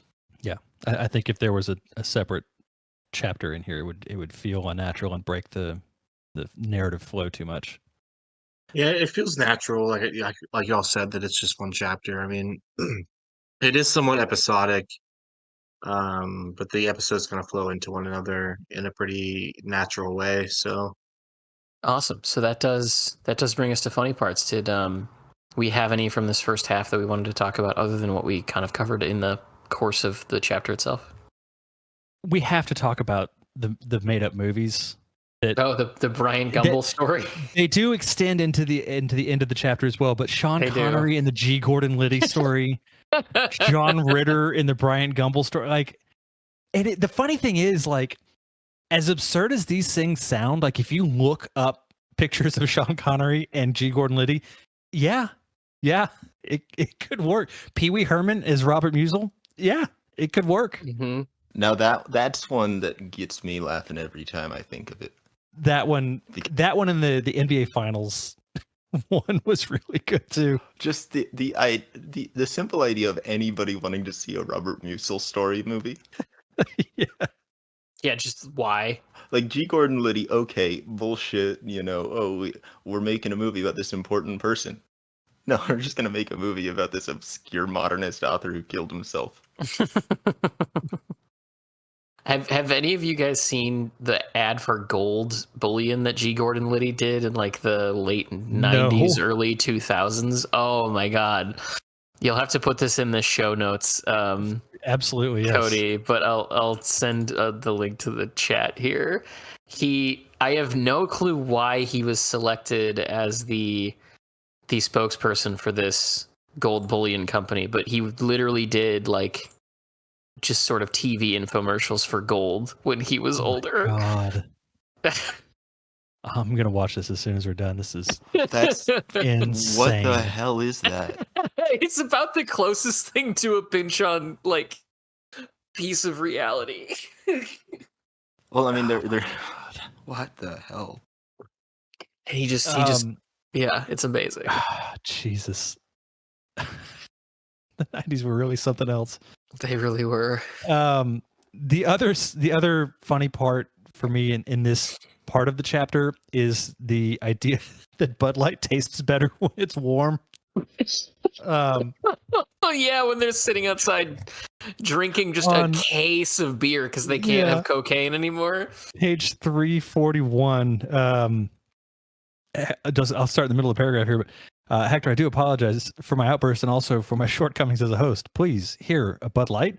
Not exactly bien fria, but the warmer temperature brings out more of the flavor, don't you think? Like,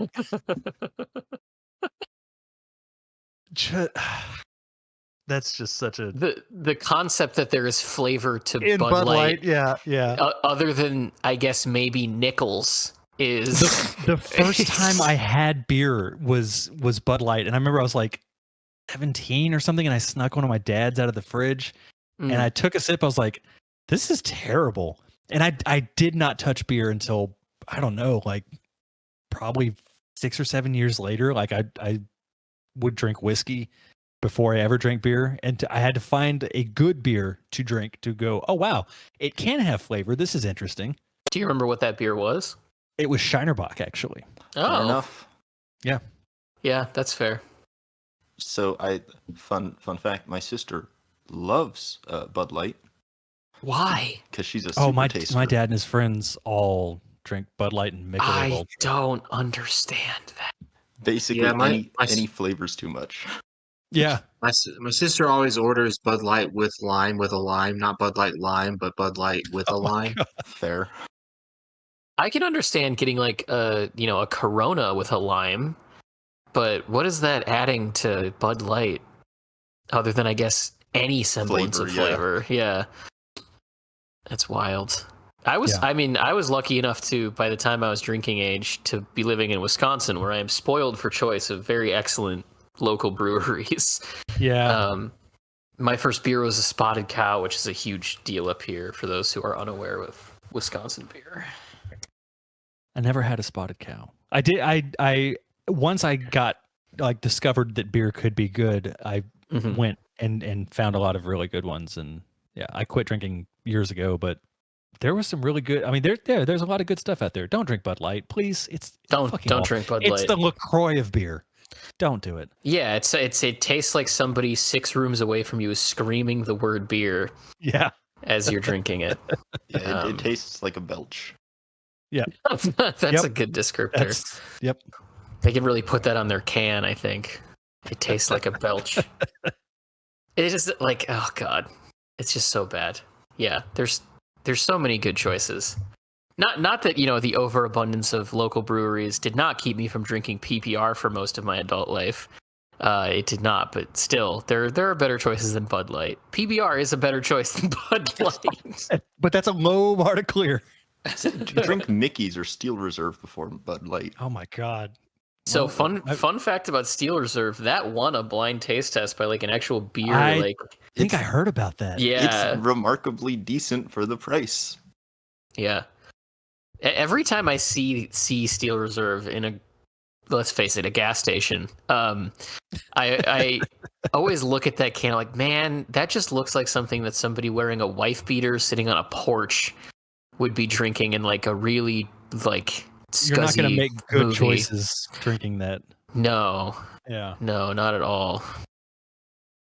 Anyway, throughout this entire recording, I've been drinking a working draft beer, which is a Madison Beer Company. So nice. It gives you a better option for drinking than Bud Light. Anyone else have any funny parts from the chapter besides that? Okay, so that brings us... Yeah, go ahead, Will. Two things. First of all, Luke, were you going to say something? I felt like we kept cutting you off. No, it's fine. Okay. My funny part of the chapter is, sorry, no page number, listeners, but right after we find out about what happened to Ditsa's film archive. How about Ditsa? Still with her friends, hiding out. She's okay, but she's scared. Well, so was Prairie. She had no choice but to stick with these two, and was only marginally reassured by the $135,000 manufacturer-suggested retail price of the ride they took to Vineland, the ultimate four-wheeling rig, a Lamborghini LM002, with a V12 engine that put out 450 horsepower, custom armored, wired and dialed to the hubcaps. It was like being taken off in a UFO. I just think it's truly hilarious because it is just a commercial thrown in the middle of this chapter. Very true. Yeah. It's product placement. Yeah. In the sort of comparison to TV, yeah. Just suddenly one of the characters is like, oh man, there's I don't think it's purposeful product placement, but in the first episode of Justified, there is a scene where one of the characters talks about how Lysol is the greatest cleaning product known to man. And she mentions how she uses it so often that when I was watching, I was like, man, if this wasn't a country redneck character who's talking about using Lysol to clean up the blood that got on the carpet from her shooting her own husband 3 days ago, I would think that this is a piece of product placement because it's a real effective ad just midway through this episode. Also, have any of you read the books that show is based on? Because I watched that pilot just a month or so ago, and I had the same thought. But it also seemed like the kind of thing that Elmore Leonard would have written. The books are good. I would recommend them. I haven't read this. I've read some Elmore Leonard. I have not read those particular books. Are you going to watch Justified, Will? Yeah, probably. I thought it was pretty... Please do. Yeah, I mean, the pilot gave me kind of a overly formulaic vibe, but I'm fine with that in that kind of a show. It's one of the only TV shows that I've ever watched that can quote Shakespeare non-ironically in a very earnest manner and still come across as very effective to the audience. So you haven't watched Taskmaster? The British panel TV show? Yes. I have, yes. Sorry, one of the only fully scripted, dramatized television shows that can quote Shakespeare. Thank you for being precise. Yeah, you're welcome. It is a truly excellent TV show, and it's just like there's not an episode of filler in that series from a standpoint of its overall like worth to the rest of the seasons. Like it's so good, and everybody who's in that show, from the main characters who are in almost every episode to the side characters who are in one scene, is just so excellently cast and performed. It's probably in my top 3 TV shows ever made. Although the new season was not it. I would skip Primeval City. Good to know.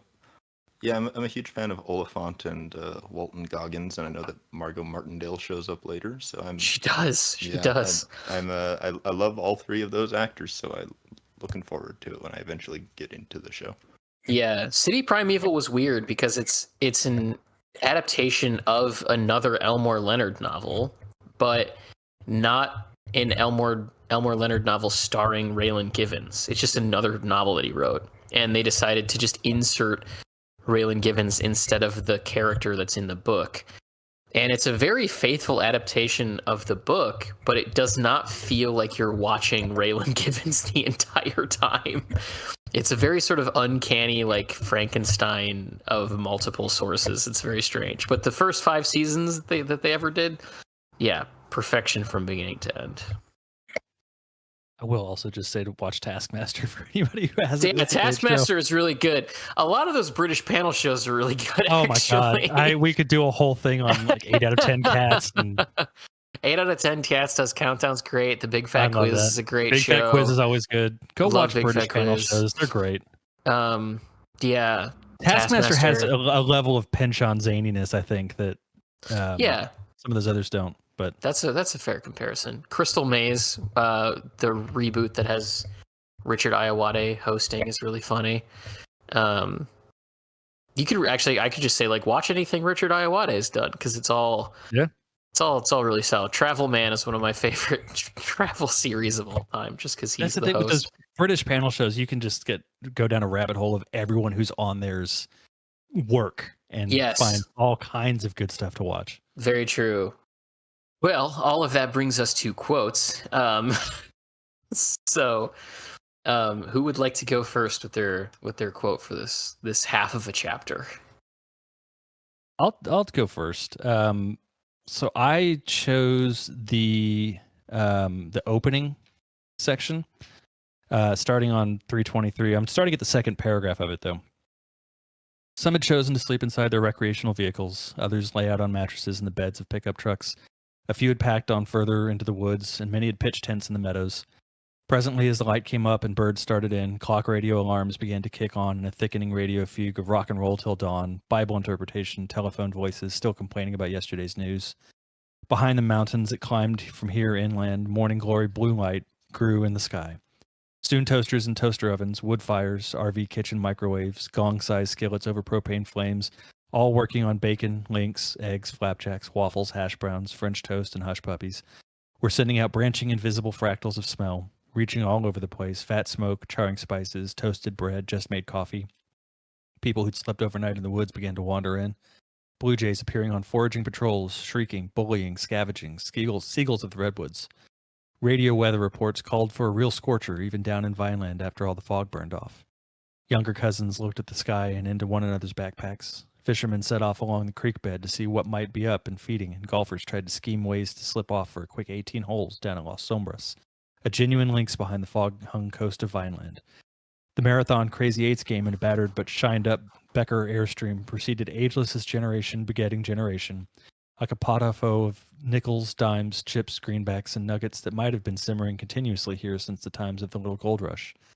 Elsewhere in the camp, there were other games, poker, pinochle, dominoes, dice, but it was the octomaniacs, as they thought of themselves, who, as a crowd, carried a more coherent look, as if they ought to be wearing matching t-shirts, while amongst the assortment of semi-strangers in and out of the other games, talent and judgment might vary by orders of magnitude, causing delays, astonishment, and episodes of consanguineous discombobulation. It's just a beautiful way to open this chapter, the last chapter. Yeah, agreed. We get good food again. And Yeah.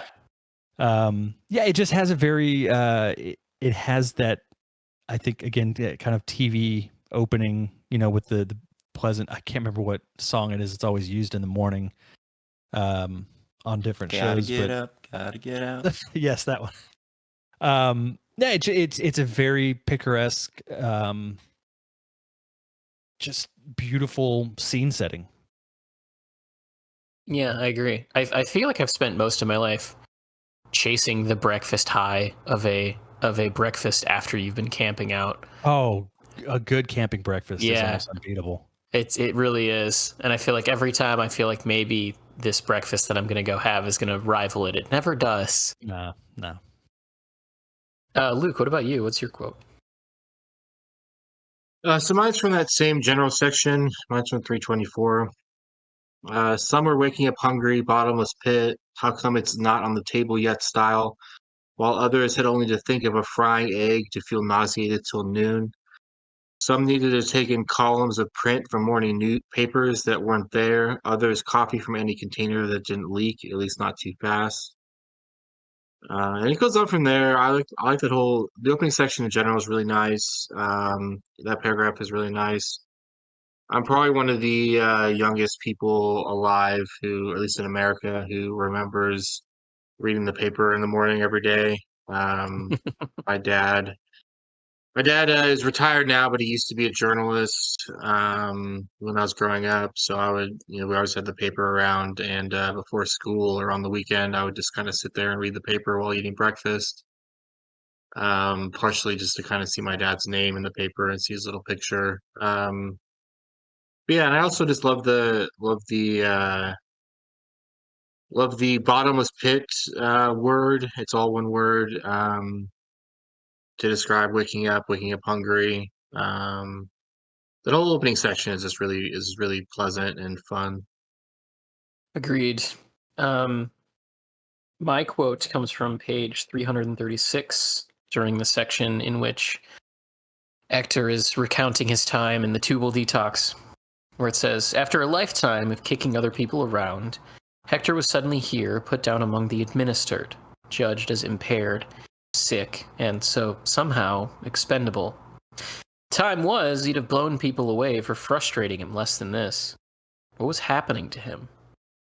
He had to believe that he was different, even as months began to creep by, that his release really was in the pipeline, that he really wouldn't be inside for the rest of his life, here along these ever-lengthening, newly branching corridors with progressively obsolete wall maps of the traffic system posted beneath lights he knew, though staff never admitted it, were being replaced each time with lower wattage bulbs.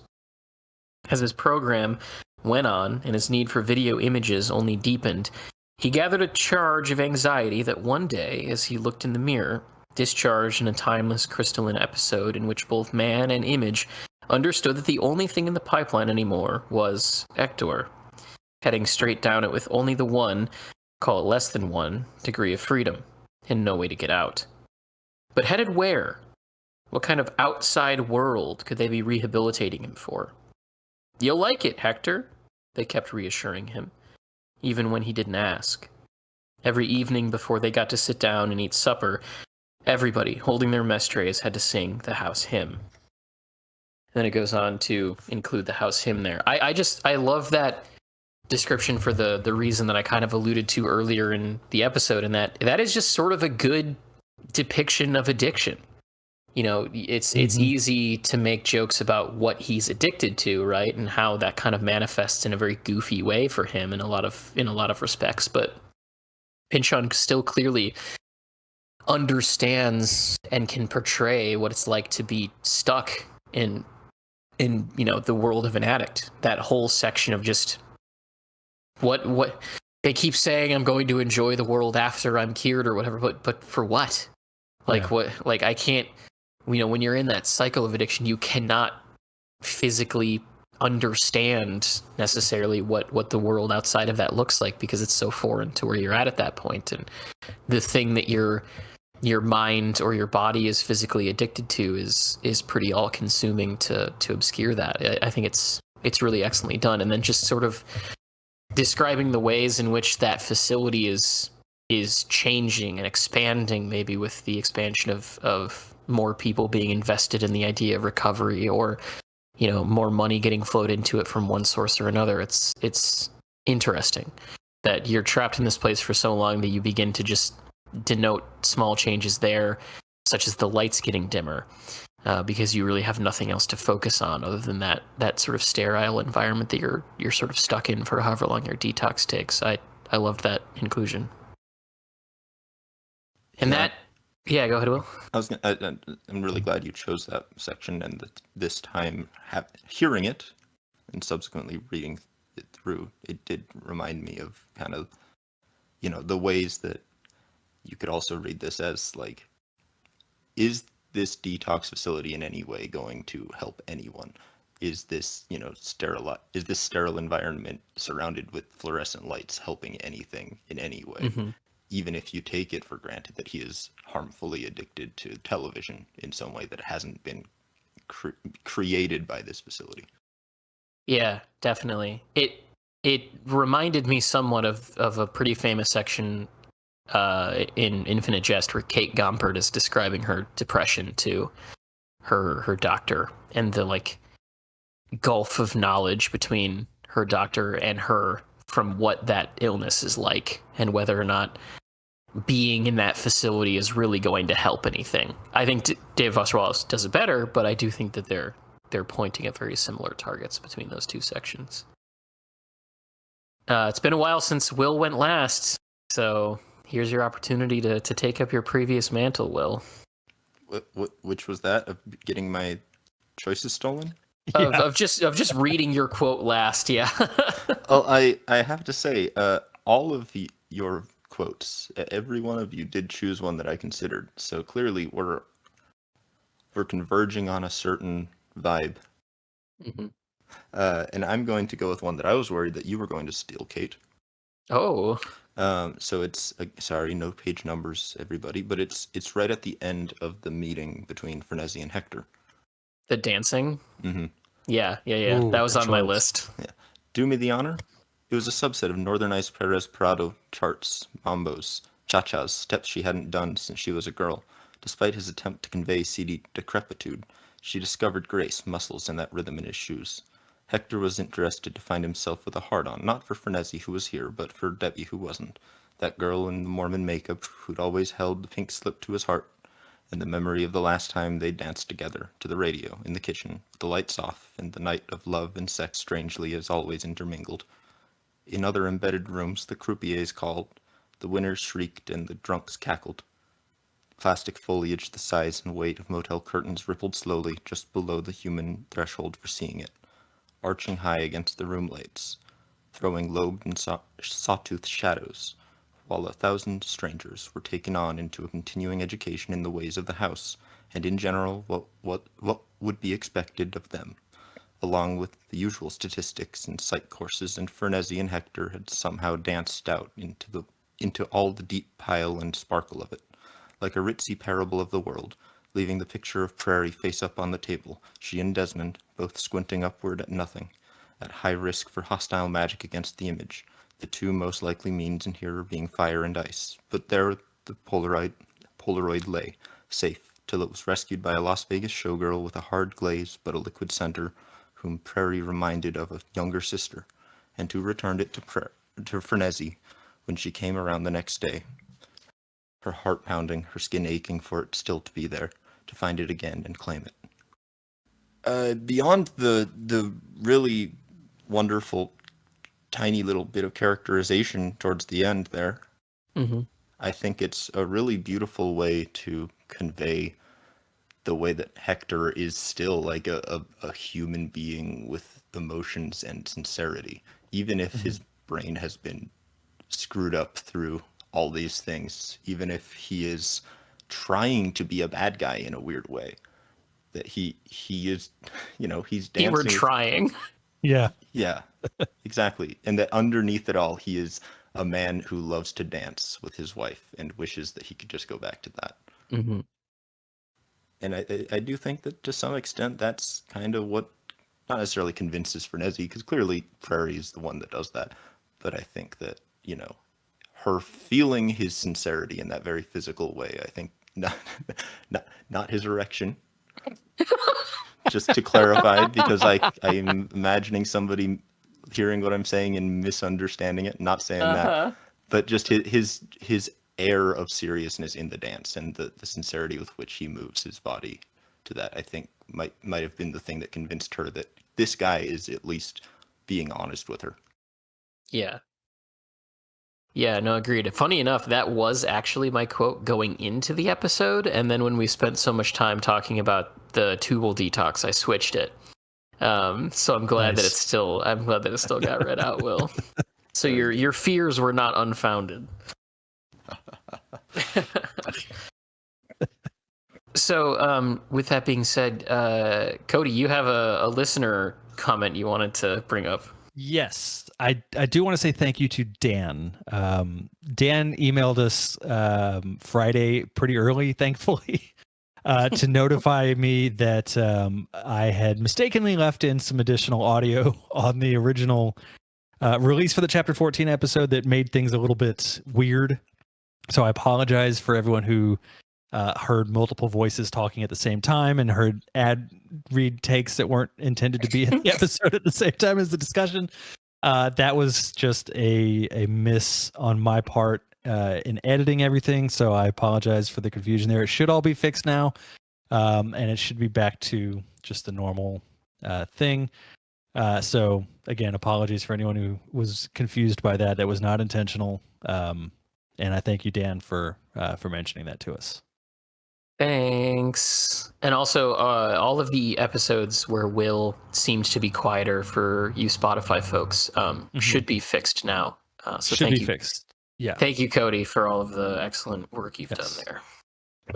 All right, everybody. So that does bring us to the end of our discussion on the first half of Chapter 15. We will be back next week, as usual, with the second half of Chapter 15. And then, of course, we'll have the wrap-up episode after that. But until we see you all next week, thanks for listening, everybody. Bye. See ya. Bye.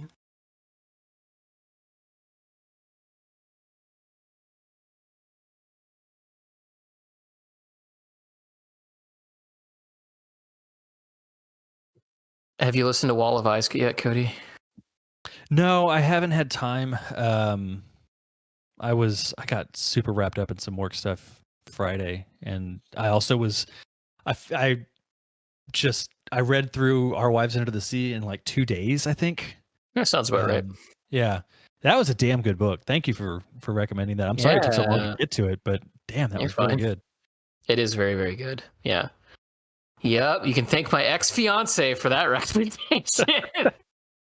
Well, it had been on my radar for a long time, and when you did the bonus episode on it, I was like, okay, I really need to go and pick it up now. And then, so yeah, I loved it, and my mom has it now, so she's gonna read it at some point. So nice, yeah, one of the best written books I've read in quite a long time, and there is no fat on that novel. No, you can't cut anything out of that book and have it still work the same way.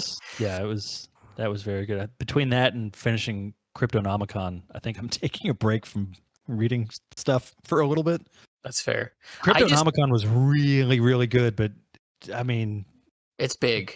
It's big, and it's not much like Gravity's Rainbow. It's a very meticulously paced story, so you really have to slow down and take everything in as it's coming through. Very well written. Maybe of the Stevenson I've read, it's probably his best written. It's got some stuff in it that I think could have been trimmed, but all in all, I mean, I loved it front to back. Yeah, you've definitely made me want to read it faster than I otherwise would have. That's for sure. Yeah, I just need more people to listen to this album so that I know whether I'm crazy for thinking that it's not good or not. I'll put it on tomorrow when I finish editing. Please do. I went to the record store today, which Speaking of, I made the wrong outfit choice. I put on my. Do you know the label Heavy Psych Sounds, Cody? Yeah. Yeah, I bought a T-shirt from them that says 666 Smoke Weed and Hail Satan. Nice. And I went to the record store in it, which that's fine. But then I went to the grocery store afterwards, and it was a Sunday afternoon. And oh boy, the looks that I got walking around that grocery store with that T-shirt on and my Battle Vest. Not a great 20 minutes that I spent inside the Woodlands. But I brought this up to one of the guys that works at the record store here, where I was like, "Have you listened to that yet?" And he goes, "Yeah." And I was like, "Did you like it?" He went, "No." And then I think I just went, "Thank God," because like the amount of articles that have been written about that album, like about it being better than the first one, about how we should all be happy that the smile is around, that we should all like love the smile while we still can. I'm just like, what are all of you hearing here that just I have just as like, I don't know, blown past me? I don't understand. Yeah, I can't. I think it says a lot to the, like, when I listened to the first album, I just never went back to it after maybe listening to it twice. Yeah. But yeah, I'll give it a spin at some point. I've been like, I don't know, my music in the last week. I have my title pulled up right now, and something clicked. You know what? I bet it was. I've been trying to. My daughter's really into female fronted bands or just female musicians. Like, she wants to hear a lot of that. So I've been trying to like show her what I can of what I like. So like last week I was showing her Liz Phair and Tori Amos. Okay. And Mary Timony too came up a few times, and so I don't think she dug Tori Amos too much, which I get. That's a very acquired taste. Yeah. That's fine. I like it, but I think maybe when she's a little bit older she'll appreciate that more. But she really dug the Liz Phair album that I had on. So I ended up going on a deep dive of her discography again. I need to listen to her new album. Liz Phair? Yeah. Yeah, I haven't listened to that either. Yeah, are you waiting to introduce her to Riot Girl music? Because I feel like no, she loves Bikini Kill. Like, okay. Rebel Girl is like one of her favorite songs. When that comes on, she's all over the place singing and dancing and having a good old time. Yeah. Oh yeah. No, my wife and I have exposed her to Sleater Kinney and Hole and Bikini Kill and L7 and all those Riot Girl. I love that whole scene. Great. Yeah. The amount of money that I wouldn't pay to see Veruca Salt live. Holy shit. I know. And they got back together not too long ago. I don't know if they put a new album out. Did they? I didn't know that. Pull it up real quick. Somehow completely missed me. Ghost Notes came out in 2015. Not that long. That was almost 10 years ago, Cody. God, I know. It doesn't feel like it for me though. It's always. I swear they were back. Oh no, Luis posted a Demos album. That's what I was thinking of. She did that not too long ago. Another solo album. Yeah, Veruca Salt. I love them, and I wish I could have seen them. There's a lot of bands that I wish I could have seen in like mid '90s that I just did not, for whatever reason, never got a chance to. Thankfully a lot of those bands got back together, and I got the chance to see some of it. I saw Arches of Loaf not too long. Well, 2013 maybe. Ooh, that would be 11 years ago. Yeah. It doesn't. Again, time. I gave up on that a long time ago. Time since 2019 doesn't actually mean anything in my experience. Yeah. No, and it's cool because like I get to. My kids are finally at the age that I can take them to concerts now, so we're starting to show them shows that we can when we can. Like going to that K-Fly concert was really cool. My daughter had a great time at that. So I'm just keeping an eye out now on other shows that come through that I can take my son to. Yeah. If you're looking for an interesting artist to like, I don't know, break out of a mold or so, oh god, the album's called Living Torch. It's by this woman.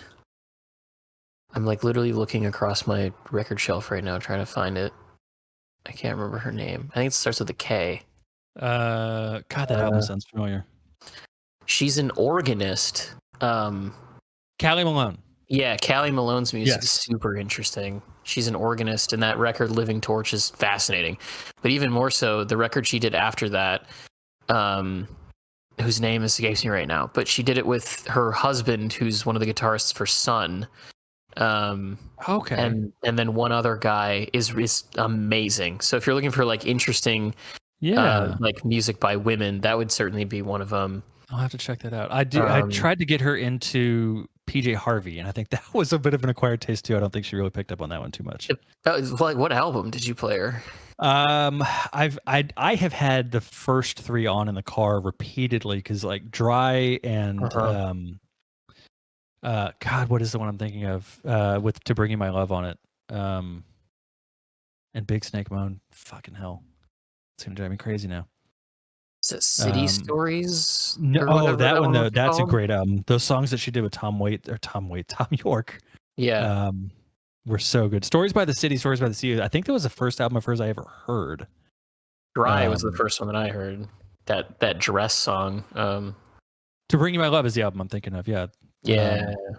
Yeah, with Down by the Water. Jesus Christ, that song. What about Portishead? Have you tried Portishead on your daughter yet? Yes. Portishead has been one of my favorites for a long time. She does I think it's too low energy for her. It's a very That's fair. vibe that Portishead puts out. I need to put this in the show because you want to talk about like noir sounding music. Yeah. Did you ever watch the short film they did, To Kill a Dead Man? No. It's really good. That sounds interesting. I feel like that would be like if I was making a noir in the modern age, like a neo-noir perhaps, I would probably ask Portishead to do the score for it. Good luck. I think they're done. I don't think they ever would, but that would be like the dream. It would. The dream. Yeah, it would really fit. I bet you could plug it in over something like Brick and it would maybe fit pretty well. That's because I could see that either working really well or not at all. I think with the right song at the right point in that movie, it could.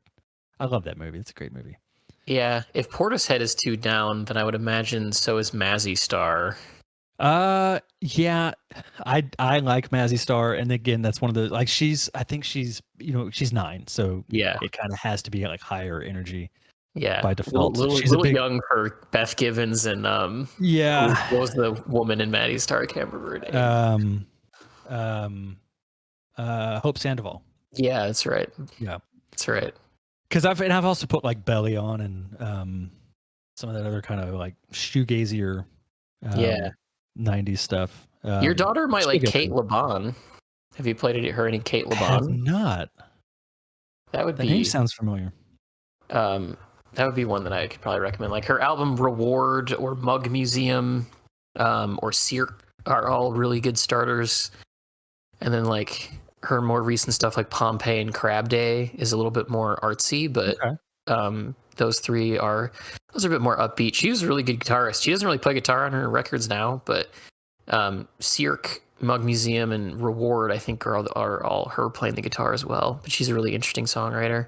That's what I've been trying to show her is like the women who play instruments. Like that's why I picked up on. I was like, I need to show her Mary Timony because Mary Timony's guitar playing. I don't know if you've ever heard her stuff.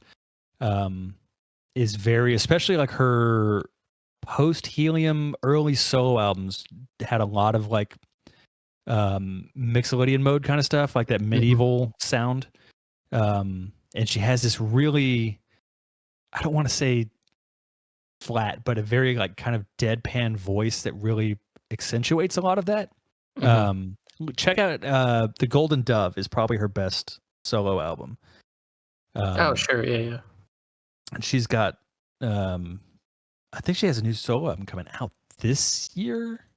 She was on you're familiar with Bandswain, right? The Aussie Solix show. Yep, I love that she show. has that. Yeah, she has that 24 question party people show that she's doing. Part of it I haven't really listened to much of. I haven't really either, but Mary Timony was on the most recent one.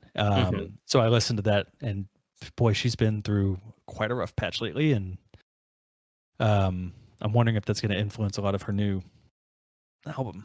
But yeah, I think that's the only one of the 24 question people I've listened to in its entirety. Fair, yeah. Have you played her St. Vincent? No, I haven't listened to St. Vincent in a while. That would be another person that I'd immediately go to as far as like women, like singer-songwriter and guitar players. She's great. Yeah, because I showed her. I've shown her a lot of Sonic Youth, especially the stuff that Kim Gordon did, and some of Kim Gordon has a new solo album coming out. Oh, good for her. Yeah, and her new song was really cool. It's like this trap beat that she does spoken word over with noise guitar in the background. Like it doesn't sound like it would work, but it's really fucking cool. That's pretty cool, yeah.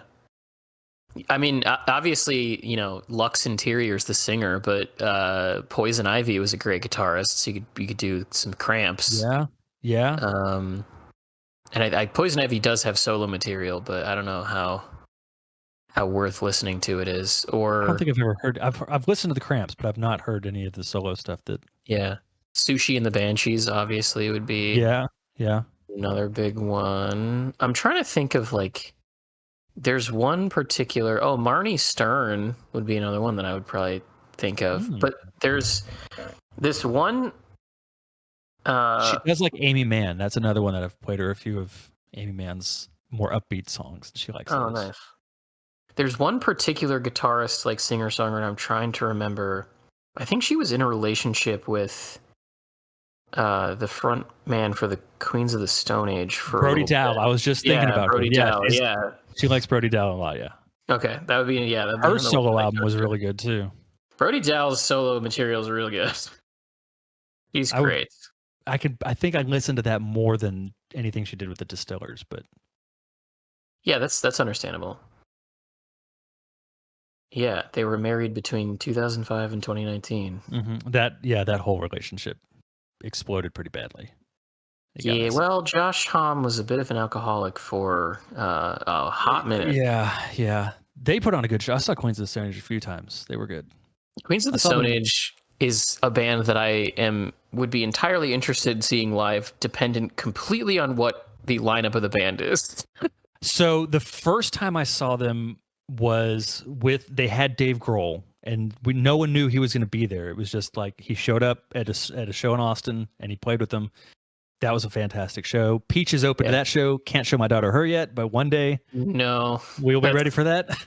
That's a mature audiences only thing. That was an experience and a half. We had no idea who she was, and my wife and I were front row and got the whole experience. Yeah. But yeah, they were good then. I saw them again when they opened for Nine Inch Nails in 2007. I think.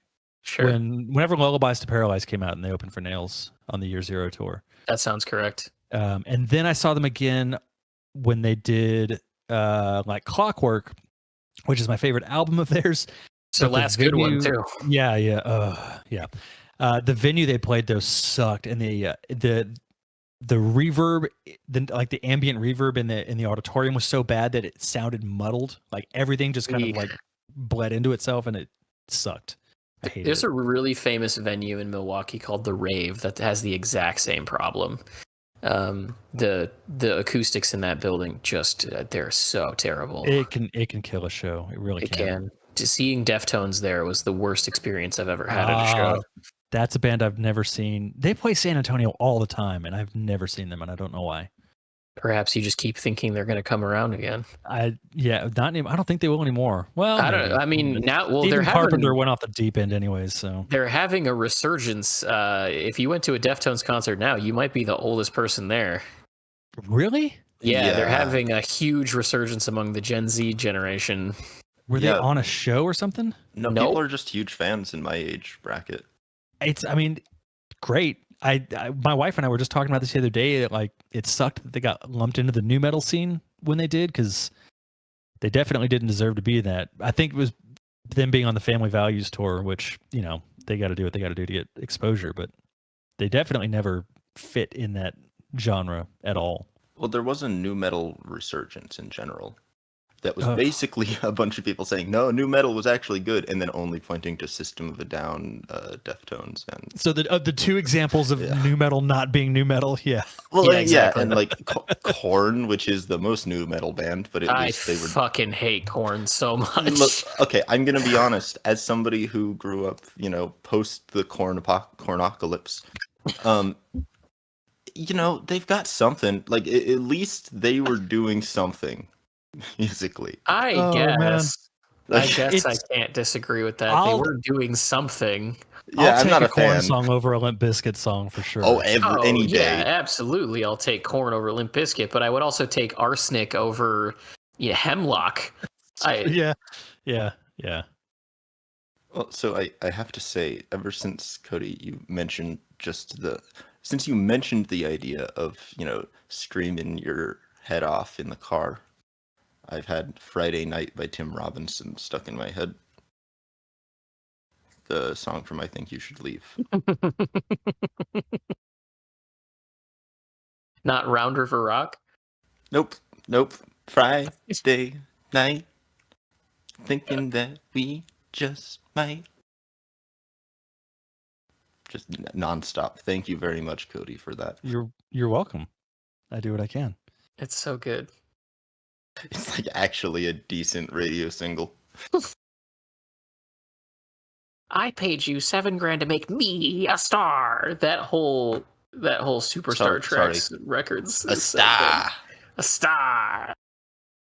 The fact that in that whole fake spinal readjustment ad, I think is what it is, that it takes such a hard left turn into this sudden drama about this guy getting scammed, and him and Colin Quinn or Colin Moriarty or whatever that guy's name is just are so close to breaking through their entire interaction.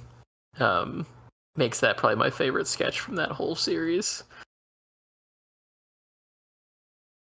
It's really high quality. It is. It's wild that they Colin Robinson couldn't get any of his sketches on SNL. Apparently a good chunk of the stuff on I Think You Should Leave is all just stuff that SNL wouldn't put on air. It doesn't surprise me too much, really. SNL, I don't know. I don't think are taking as much chances as they used to with a lot of stuff. Hot take: having an 80-year-old man be the EP for 50 years doesn't really make for great television. Yeah. Yeah, it is pretty wild that it's just been Lorne Michaels the entire time. Well, with the exception of that brief part of the 80s, I think, where he left for like 2 years or something. Yeah, that's true. Which is a time of the show that they probably would rather forget anyway, so. Apparently, Kenan Thompson is going to be the guy after Lorne retires. I mean, I don't doubt that, but I don't think Lorne's going to retire anytime soon. He should. He should have a while ago. Yeah. It's going to be like a Hugh Hefner type situation. Yep. Where they'll say, yeah, Kenan Thompson is now the executive producer, but Lorne Michaels will just be sitting in the rafters. He comes with the house, is what I'm saying. Yeah. That was so wild when they sold the Playboy Mansion, but with the contingency that he had to live there until he died. Like, why would anyone take that deal? I mean, that made no sense. It's like an Andrew Tate type is the person who takes that deal. Oh, gross. But yeah, Andrew. That's much like Luke talking about dreading the time that Imagine Dragons eventually gets mentioned. I've been dreading when Andrew Tate shows up on our. I think he's popped up before. I think Cody brought him up a few months ago. Yeah, I think I did. I don't like that from my memory. I don't blame you. Yeah. So stupid. Yep. I have a coworker that's very into Andrew Tate, and at the pizza place. Yeah, someone makes he's pizza. Very, like, he's very like alt-right, like incelish. I mean, he started getting really excited whenever Russia banned porn. He loves Russia in general. Big Putin guy apparently. A coworker. Fucking Christ. The fact that there are unironically big Putin people blows my mind. He's a strong man. Definitely. And stages as many photos as he possibly can with his shirt off. Yeah. I don't know if he still does that, but I'm sure he does. I mean, the truth is, I've had a long drunken conversation with a former Soviet man, and nothing surprises me about the kinds of things that Russians are into. It is more surprising when it's an American, but honestly, looking at the Trump stuff, it's not that surprising anymore for me, at least. yeah, I suppose. I don't know. It just seems so Wait, what part of that was former? Soviet or man? Or both? Former Soviet. Former Soviet. If he were a Soviet former man, I imagine he would be less sympathetic to Putin. Probably true. Yeah. Probably. If he were a Soviet former man. He's somehow still Soviet, just no longer a man. Just no. Yep. All Soviet, no man. And still he, him. Yeah, exactly. just a soulless entity. I mean, that would be the perfect mix of contradictions that one would have to be able to believe in order to be a happy person in the Soviet Union. Yeah. Marginal revolutions and all. We watched the Bass Reeves show a couple nights ago. Well, we have one episode left. I don't know if y'all have heard of it or seen it or anything. No. How is it? I saw that it existed. It's not the best. It takes a lot of liberties with his life. So I didn't know a whole lot about him going into it, but I did a little bit of research before watching the show, and he's a fascinating character. I shouldn't say he was a person; he was a human being. He only killed 14 people of the 3,000 that he was responsible for bringing in. But the show's turning him into John Wick slowly, which I don't really like. That's cool. Yeah. And it's also just I feel each subsequent episode is going more and more melodramatic as it goes, and it's just becoming more and more devoid of any humanity or humor or warmth or anything.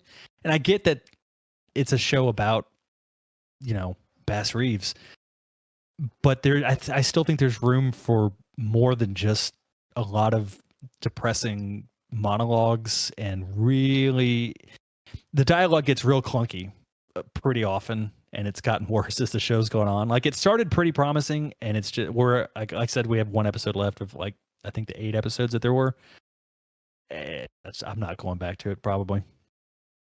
So I've seen ads for the show. I did not realize that the name of the show was Lawman Bass Reeves. Apparently they're going to try to do more separate series of other law enforcement historical figures.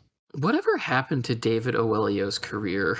I feel like he was on a real promising track. Hey, now he was on Wait, Don't Tell Me 3 weeks ago. Was he? He was, yeah. It was so confusing. He was the person who played Martin Luther King Jr. in Selma. Yeah. He was in A Most Violent Year in a really good role there. And then just, I don't know what happened. Just started doing a bunch of really weird stuff. And now he's playing Bass Reeves in Lawman Bass Reeves. So I was under the impression that Bass Reeves had been one of those historical figures who got a bunch of penny novels written about him, or dime novels, not penny novels. A bunch of penny novels written about Bass Reeves. Just the smuttiest things ever. That sounds amazing. Somehow worse version of dime novel. Well, it brings to my what were those called?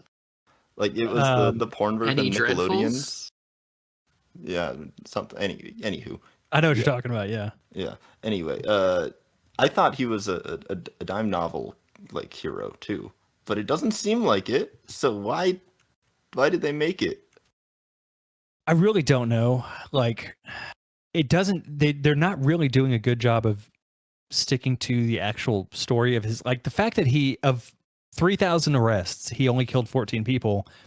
I think that says something about his character, but he's just walking around with impunity, just shooting everybody at this point. And yeah, it's. Are you like saying that doesn't make for entertaining television? It makes for entertaining television, sure. But like, I think it would be more interesting if they talk about the fact that he had to arrest his son for murdering his wife.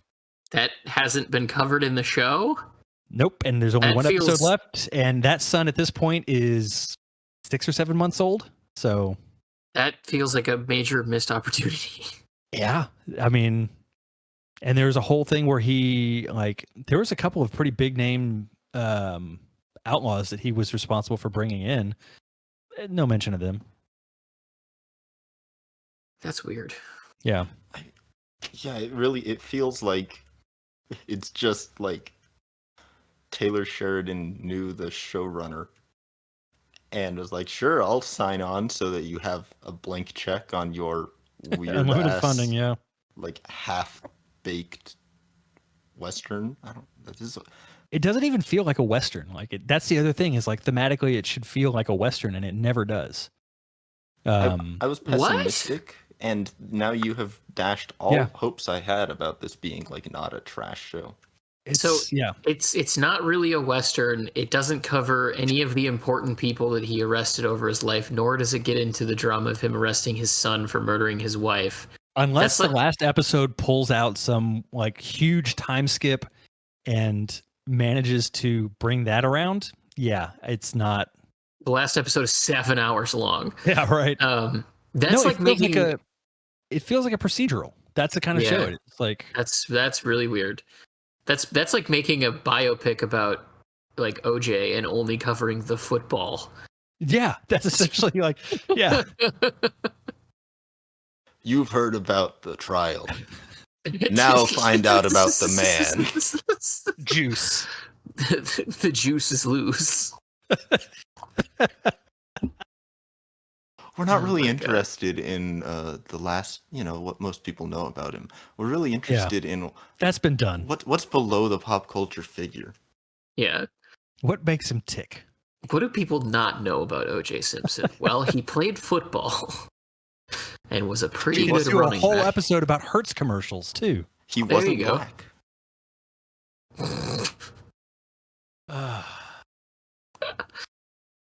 That's wild. Yeah. It really felt like there was a period in television in like maybe the early 2010s where the anthology series was like a huge thing. And it feels kind of weird looking at this IMDb page for Lawmen: Bass Reeves.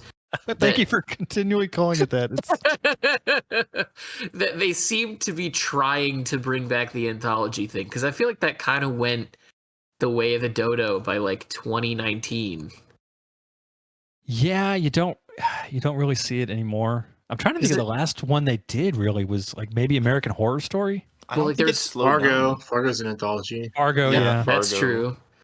They took several years off between this current season and the previous one, but they took even longer between the third and the fourth. That's true. And the third season was, I feel like, the last one that I enjoyed watching, but I haven't seen the new season. But like True Detective was an anthology series, and holy hell, the absolute disappointment between the first season being like the greatest 8 hours of television ever done, and then everything afterwards being varying degrees of mediocre. So that was an anthology. American Horror Story was one, Cody. Yeah. American Crime Story. They did like 3 seasons of that. Then they did another crime series that was on FX, because the first season was OJ and the second season was the shooting of Gianni Versace. Oh, I thought that was the American Crime Story. You'd think so, but there were 2 different anthology series that both did OJ in their first season. Well, but I thought that the American Crime Story did the Gianni Versace assassination. One of them also did the Menendez brothers, and then also did they did one with like a political thing. I know that there was 2 OJ anthology series at the same time. For sure. unless I'm misremembering. No, there that. were two at the same time. Yeah. Yeah, that part's 100% true. Yeah. American Crime Story. So American Crime Story did Johnny Versace in the second season, and then the third was the Lewinsky scandal. Yeah. So who did the Menendez brothers? Because that's the other one. Fucking Ryan Murphy is all I have to say. I hate every program he's had a hand in. Just, Glee, that great television. Oh God, don't even get me fucking started on Glee. Oh yeah, Law and Order True Crime. Oh, Jesus. That was who did the Menendez series. But yeah, there's like a whole anthology series thing. American Crime by John Ridley. Apparently there's also a store in downtown Madison called Anthology. What could you possibly be selling? It's anthropology knockoff. Oh, so just like really overpriced clothing? Yeah. Very, very cheaply made, but very puffed up scarves. Yeah. Vases that can't be oriented. So true. Looking over Ryan Murphy, this is a wild history of TV shows that he's been involved in. And they all feel exactly the same. And it's incredible. Yeah, he did Nip Tuck, which I didn't know. Hated that fucking show. He did Glee, American Horror Story, American Crime Story, Pose, 911, 911 Lone Star, the Ratched miniseries, American Horror Stories, and Dahmer Monster, the Jeffrey Dahmer story, as well as a bunch of other random stuff. That's crazy. I still have not gotten over the existence of the Ratched series. And I can't either. Like, there is, like, actually a premise for a show there. And it's not that. It's horrible. Yeah, I still cannot believe that that was a show that they made. Like, I remember when that first got announced, I was like, really? And then when I saw, like, the ad, I was like, really? I couldn't believe the overall, like, tone that they were going for. It was very weird. Well, in practice, it's like the tone is attempting to be like True Detective, honestly. The closest comparison I can think of for having seen the first 2 episodes of that god-awful series. Honorable mention to Garth Marenghi's Dark Place. Is that something you've watched, Cody, or is that... No, I can't say that I have. I've seen the first episode and fully intend to watch the rest of it. So Garth Marenghi's Dark Place is a meta show where clearly a 1980s Stephen King is British instead of American, but was so high on his own supply and cocaine all of the cocaine that he decided to create his own television show. And he created this show called Garth Marenghi's Dark Place, which is a show about a hospital where a bunch of supernatural shit happens. And he, like, the Stephen King insert plays the main character in the TV show.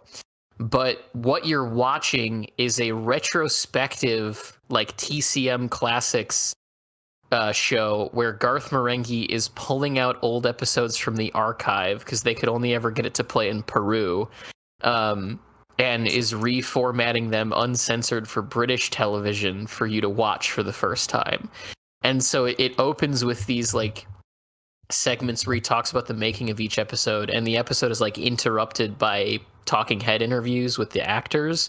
Mm-hmm. But the episode itself, as you're watching it, is just a really shittily made episode of TV where, like, the dubbing's really bad, the sets are really bad, the acting's all atrocious. Oh, that's like, great. It's I feel like it's something that you in particular would really, really enjoy. Looking at the cast, like, Matt Berry's in this. I love Matt Berry. Yeah. So it was like the first thing that a lot of those people did, because I guess Garth Marenghi's Dark Place was originally a stage show in London, and then they adapted it for Channel 4 in England.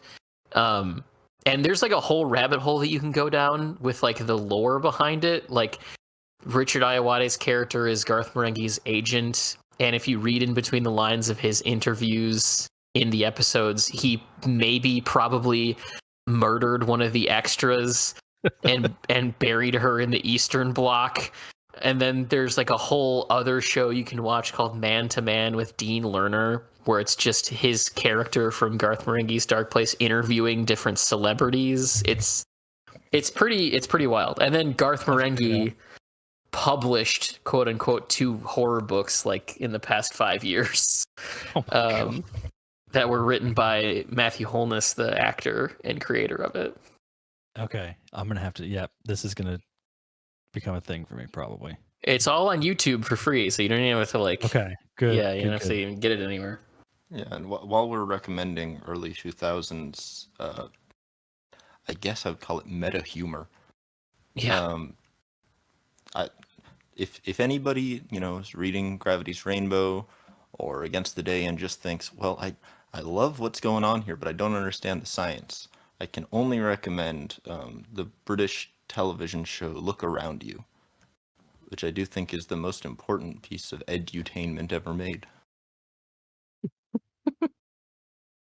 It's a fair descriptor. That way, look, just tune into it. It's also, I think, all on YouTube. Fill your brain up with a deeper understanding of science and the world that surrounds us all. I totally forgot you. about that show. Jesus. It's been a minute since I'm going to have to find this and watch it again because it's been a while.